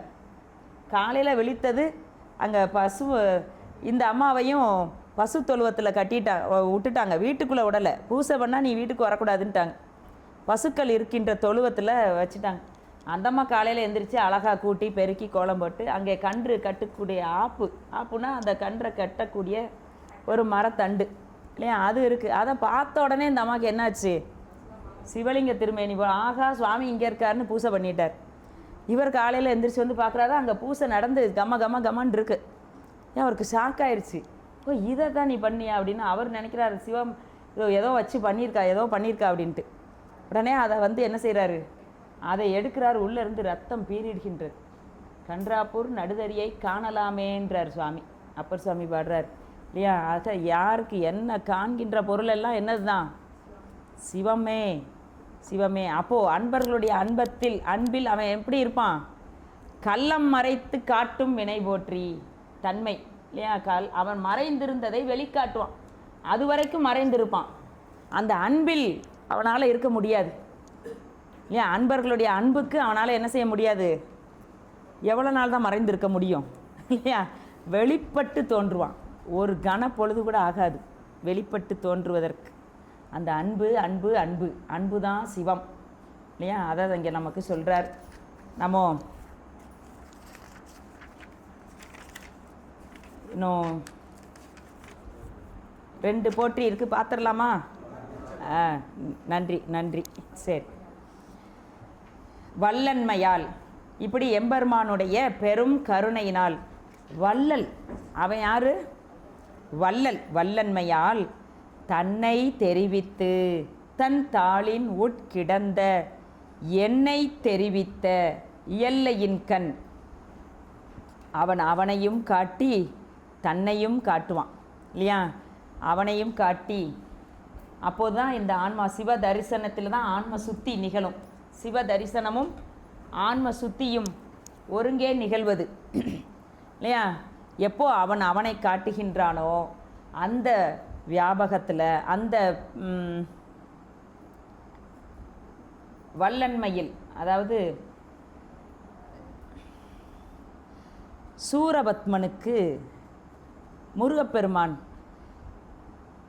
விஸ்வரூப காட்சி கொடுத்தார் இல்லையா? அப்போது முருகப்பெருமானுடைய அந்த பெருவிரல், அந்த விரலில் இருக்கக்கூடிய ஒரு சின்ன ரோமம், அதுக்கு கீழே நின்னானா சூரபத்மன். அப்போ எவ்வளோ பெரிய விஸ்வரூபமாக முருகப்பெருமான் அவருக்கு காட்சி கொடுத்துருப்பார். ஏன் சூரபத்மன் பார்க்குறான், யோ சுவாமி முருகா என்று நினைந்து உன்னை கை வணங்கணும்னு நினைக்குது. உன்னை வலம் வர வேண்டும் என்று மனம் நினைக்கின்றது. உன்னை வலம் வர வேண்டும் என்று என் கால்கள் துடிக்கின்றது. அப்படின்னு நினைக்கின்ற பொழுதே தடுத்தது மானம் ஒன்றே இல்லையா? நம்ம யார்? அவரோட போரிட வந்திருக்கக்கூடிய சூரபத்மன். அவர்கிட்ட போய் நம்ம மடங்குவதா என்று நினைந்து என்ன செய்கிறான்? முனைப்பு கொள்கின்றான். எனவே அந்த வல்லன்மை, அப்போது அவனை அதாவது அவனுடைய பெருவியாபகத்தை காட்டுகின்ற பொழுது தன்னுடைய சிறுமை உணர்த்தப்படும். எப்போ சுவாமி தன்னை காட்டுகின்றானோ அப்பொழுது அந்த ஆன்மா தன்னுடைய சிறுமையை உணரும் ஏன்? இப்போது நம்ம கற்று அறிந்திருக்கிறோன்னு நினைக்கிறோம். நம்ம பெரிய ஆசிரியர் பெருந்தகைகள் இருக்காங்க. அவங்களுக்கு முன்னாடி நம்ம நிற்கும்போது என்னது தான்? சிறுமை தான், ஒன்றுமே இல்லை தான் இல்லையா? ஆகா, பேராசிரியர் பெருந்தகைகளாக வந்துட்டால் நம்ம என்னது தான்? நான் உங்களே இல்லை, என்னது தான்? பூஜ்யம்தான், ஒன்றுமே இல்லை தான் இல்லையா? அப்போது பெரியவர்கள் முன்பு நம்முடைய சிறுமை உணர்த்தப்படும். அப்படிப்பட்ட அவங்க முன்னாடி தான் நம்ம சிறுமையை எப்போ உணர்கின்றோமோ அதான் பெருந்தகைகள் இல்லையா? அப்போ இங்கே என்ன சொல்கிறார் பாருங்க, தன்னை தெரிவித்து தன் தாளின் உட்கிடந்த என்னை தெரிவித்த எல்லையின் கண், தன்னுடைய பெரும் கருணையினால் தன்னை எனக்கு உணர்த்தி, நான் தனது அடியவன் என்பதையும் உணர்த்தி. முதல்ல அவனை உணர்த்துறான். வந்திருக்கிறது யாருன்னு பாரு, உனக்கு தெரியலையா அப்படின்னு கேட்குறாரு. அப்போதான் நமக்கு என்ன புரியுது? நாம் அவனுடைய அடிமை இல்லையா? பெருமானுக்கு அடிமை என்பதையும் அவன் நமக்கு உணர்த்துகின்றான். உணர்த்தி அதோடு கூடிய அதன் எல்லையின் கண் மின்னாரும் வண்ண உருவம் மருவும் குண மயக்கம். அப்போது அதனோடு கூடிய மயக்கங்களும் என் அறிவிற்கு துணையாக நின்ற கலை காலம் முதலிய தத்துவங்களும் பொருந்தாத தன்மையான கேவல நிலையை அடையும். அப்போது குருநாதர் வந்து உணர்த்திய பிறகு இந்த ஆன்மாவிடத்து அறிவித்தல் செயல், அறிவு இச்சை செயல், இந்த மூன்றையும் நிகழ்த்துகின்ற கலை வித்தை அராகம் இந்த கருவிகளோடு கூடி இருந்தாலும் அது அந்த மயக்கத்தை தராது. அவன் முன்பு இந்த கருவிகளுடைய செயல் என்ன இருக்கும்? ஒன்றும் இருக்காது இல்லையா? குணமயக்கம் என்னும் கலை காலம் எப்பொருளும் முன்னம் எனக்கு இல்லாமை காட்டி பின்பு அவை எய்தியவா காட்டி, முன்பு கேவல நிலையில் இருந்த அந்த தத்துவங்கள் அவை வந்து பொருந்திய நிலையில் சகல நிலையில் அவை என்னை பொருந்தாத வண்ணம் சுத்த நிலை தன்மை அந்த சுத்த நிலையையும் காட்டி இனி அந்த கேவல நிலைக்கு செல்லாமை காட்டி. இங்கே விளங்குதா? கேவல நிலையிலேருந்து சகல நிலை கொண்டு வந்து விட்டார், சகல நிலையிலேருந்து சுத்த நிலைக்கு கொண்டு வந்து விட்டார், சுத்த நிலையிலிருந்து மீண்டும் சகல நிலைக்கு சென்று போகாதபடிக்கு காட்டி, இல்லையா? செல்லாமை காட்டும், அங்கே போகாமல் அங்கே என்ன செஞ்சிட்டாரு? காட்டும் செயல் போற்றி, அந்த செயலை செய்த பெருமான் திருவடிகள் போற்றி. இது அவன் தான் செய்ய முடியும், இல்லையா? நமக்கு தெரியாது நம்ம இப்போ கேவல நிலையில் இருக்கோமா, சகல நிலையில் இருக்கோமா, விழிப்பு நிலையில் இருக்கோமான்னு.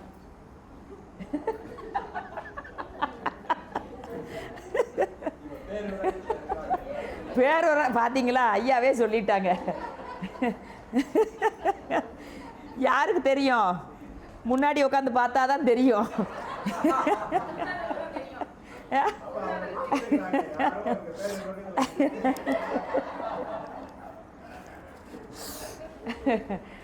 என்று காட்டி வல்லன்மையால். இப்போ உங்களை சிரிக்க வச்சது எதுக்கு? மீண்டும் செல்லாமை காட்டி. ஆமாம், இல்லையா? அந்த செயலை தான் நான் செய்ய வேண்டியது இருக்கு. போங்க. ஆமாம், என்ன செய்கிறது? அவத்தை கூட தானே இருக்கு. ஆமாம், நம்ம கையில் எங்குது? அதெல்லாம் சாமி கூட்டு விற்கிறாரு. என்னங்க, கருவிகளோடு கூட்டு விற்பதும் தொழிற்படுத்துவதும். ஆமாம், சரி. எல்லாருக்கும் சிரிப்பை அடக்க முடியல உங்களுக்கு. முன்னம் எனக்கு இல்லாமை காட்டி பின்பு எய்தியவா காட்டி. கேவல நிலையில் கருவி இல்லாத நிலை, அதான் முன்னம் இல்லாத நிலை, இல்லையா? கருவிகள் எல்லாமே இல்லாத நிலை. பின்பு கொண்டு கூட்டி, அப்புறம் சகல நிலைக்கு வந்து கூட்டி. இப்போ சுத்த நிலைக்கு வந்து விட்டுட்டேப்பா சுவாமி, மீண்டும் அந்த நிலைக்கு செல்லாமல் இருக்கும்படியாக எனக்கு செயல் புரிவாயாக. அந்த செயலுக்கு போற்றி. அப்போ சுத்த நிலைக்கு சென்ற ஆன்மா மீண்டும் திரும்பி பார்க்காது, இல்லையா? பதத்தை பார்த்தோர் பரமே பார்த்திருப்பர், பதார்த்தம் பாரார். ஏன் அப்படி அந்த தன்மையும் யார் தான் கொடுக்குறா? சாமி தான் செய்யணும், அவன் தான் செய்யணும். ஏன் செயல் போற்றி, காட்டும் செயல் போற்றி. எல்லாம் போய், எல்லாம் போய், எல்லாம் போய்ங்கிறது எல்லா பொருள்கள் பொய் என்று கூறியும் தம்மை தெளிந்தாராய், தம்மை தெளிந்தாராய் தாமே பொருளாகி எம்மை புறம் கூறி இன்புற்று. அந்த அவற்றை விட்டு நீங்கினோம் என்று எமக்கு மேம்பட்ட பொருள் ஒன்று இல்லை என்றும் சைவ சித்தாந்த நெறியை புறம் கூறி திரிவாராயும் எல்லாம் கூறி இன்புற்று செம்மை அவிகாரம் பேசும் அகம் பிரம்மக்காரர். அப்படின்னா என்ன பொருள்? எல்லாம் பொய், நானே கடவுள் என்று சொல்லி கொண்டிருக்கின்ற அகம் பிரம்மக்காரர்கள். அது யாராரான்னு நீங்களாக விளங்கிக்கிட வேண்டியதுதான். அதெல்லாம் நிறைய முளைச்சி வர்றாங்க, நீங்கள் வேற, இல்லையா? எல்லாம் பொய், நானே தான் கடவுள், வாங்க உங்களுக்கு எல்லாம் தர்றேன் அப்படின்னு, இல்லையா? நானே சிவம்னு பல பேர் எல்லாம் மேக்கப்லாம் பண்ணிக்கிட்டு உட்காந்துருக்காங்க, நீங்கள் வேற, இல்லையா? ஒரு உலகம் தனியாக அமைத்து கொண்டு, அதுக்கப்புறம் நான் சொல்ல மாட்டேன், இல்லையா? பிறையை சூடிக்கிட்டு செஞ்சடையை வைத்துக்கிட்டு சூலாயுதத்தை வச்சுக்கிட்டு, அது சரி, ஏம்மா நித்தம் நானே ஆனந்தம்னு விளங்குதாம்மா? அகம் பிரம்மக்காரர்கள். சரி, எல்லாம் வெளியே போய் சொல்லிடுறாங்க, என்னைய தூக்கி உள்ளே வச்சிட போகிறாங்க. அதெல்லாம் சாமி இருக்கார், நமக்கு சாமி தானே. சரி, நள்ளிரவில் கூட எனக்கு வந்து சிம் கார்டு போட்டு கொடுத்தாருங்க சாமி, என்னையா? சரி, இன்புற்று எம்மை புறம் கூறி இன்புற்று செம்மை அவிகாரம் பேசும் அகம் பிரம்மக்காரர் வெளியாம் இருளில் விடாதே. அப்படிப்பட்டவர்களுடைய சேர்க்கையில் போய் என்னை உற்றாதப்பா சாமி அப்படிங்கிறார். இப்போ சொல்லுங்கள், நம்முடைய சார்பு எப்படிப்பட்ட சார்பு?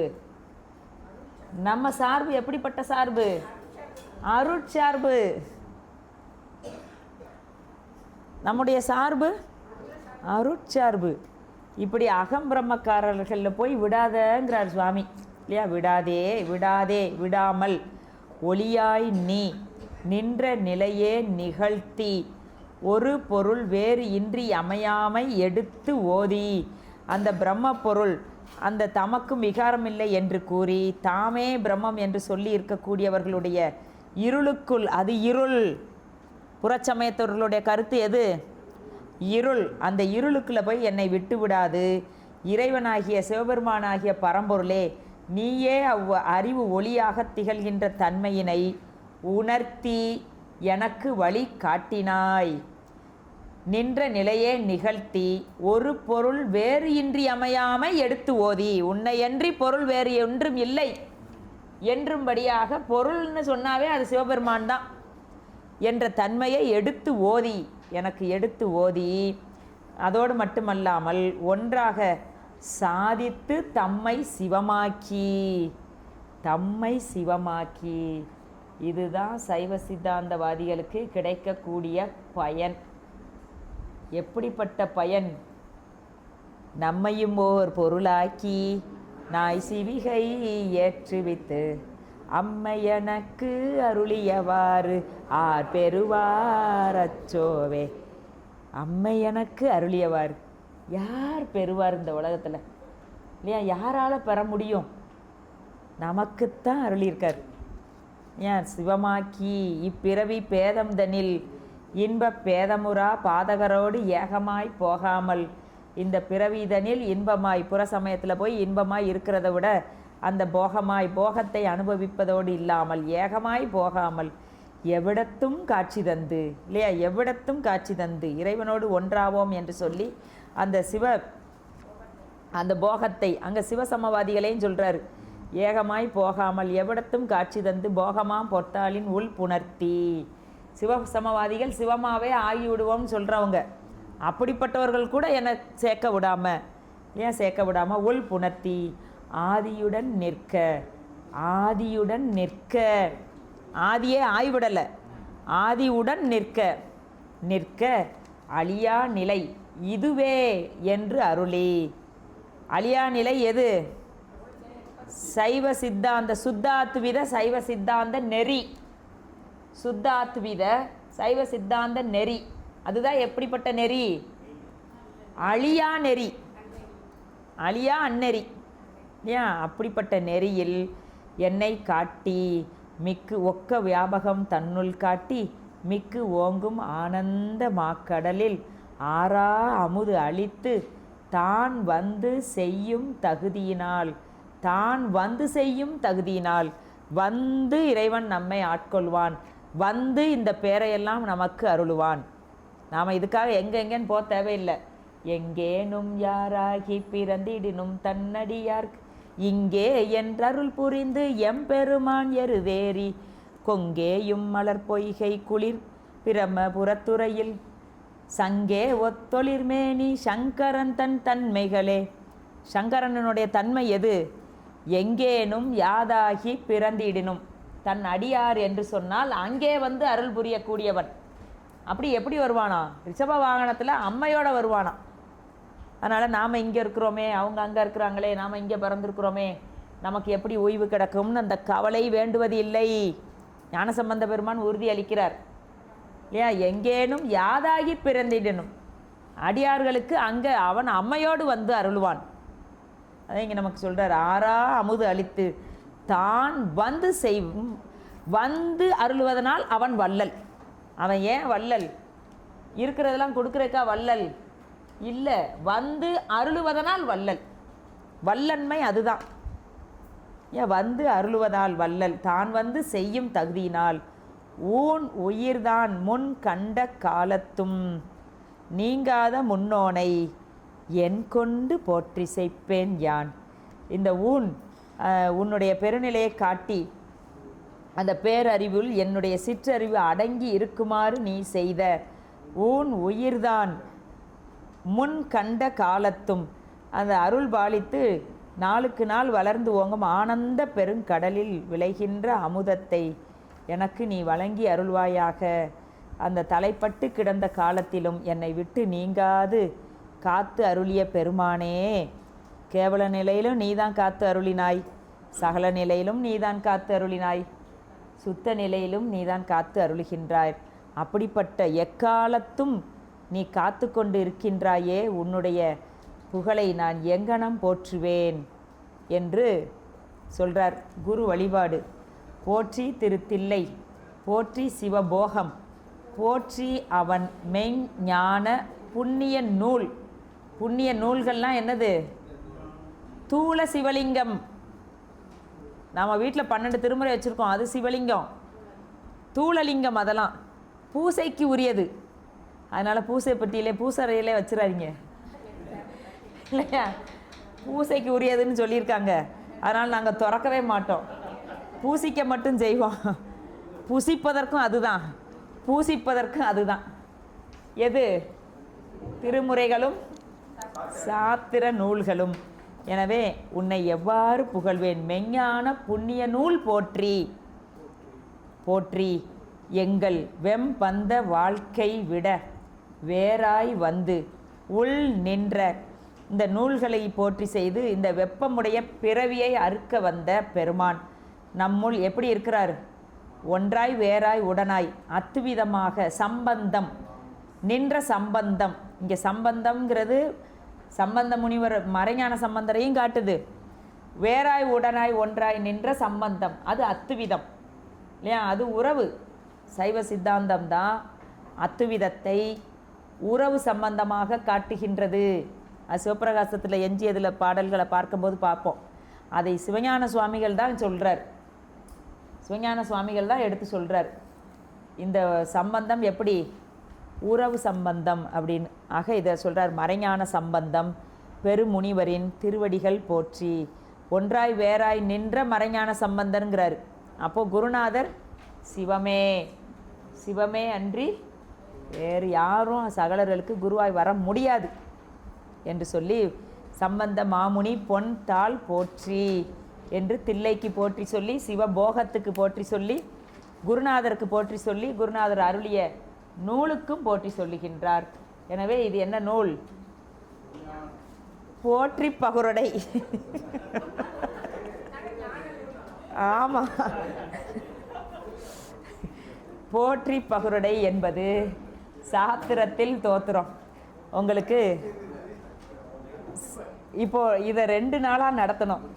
ஏன்னா ஏற்கனவே உங்களுக்கு அவத்தைகள் நடத்தினால இது கொஞ்சம் நான் வேகமாக தான் போயிட்டேன். தத்துவங்கள் நடத்தினால இது உங்களுக்கு அதை திரும்ப திரும்ப விளக்கி சொல்லணும்னு இல்லை.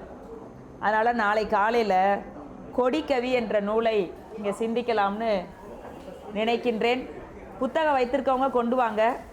அப்படி புத்தகம் இல்லாதவர்களுக்கு வந்த உடனே 4 பாட்டை வேணால் 4 பாட்டு தானே யாராவது எழுதி போட்டுடலாம்.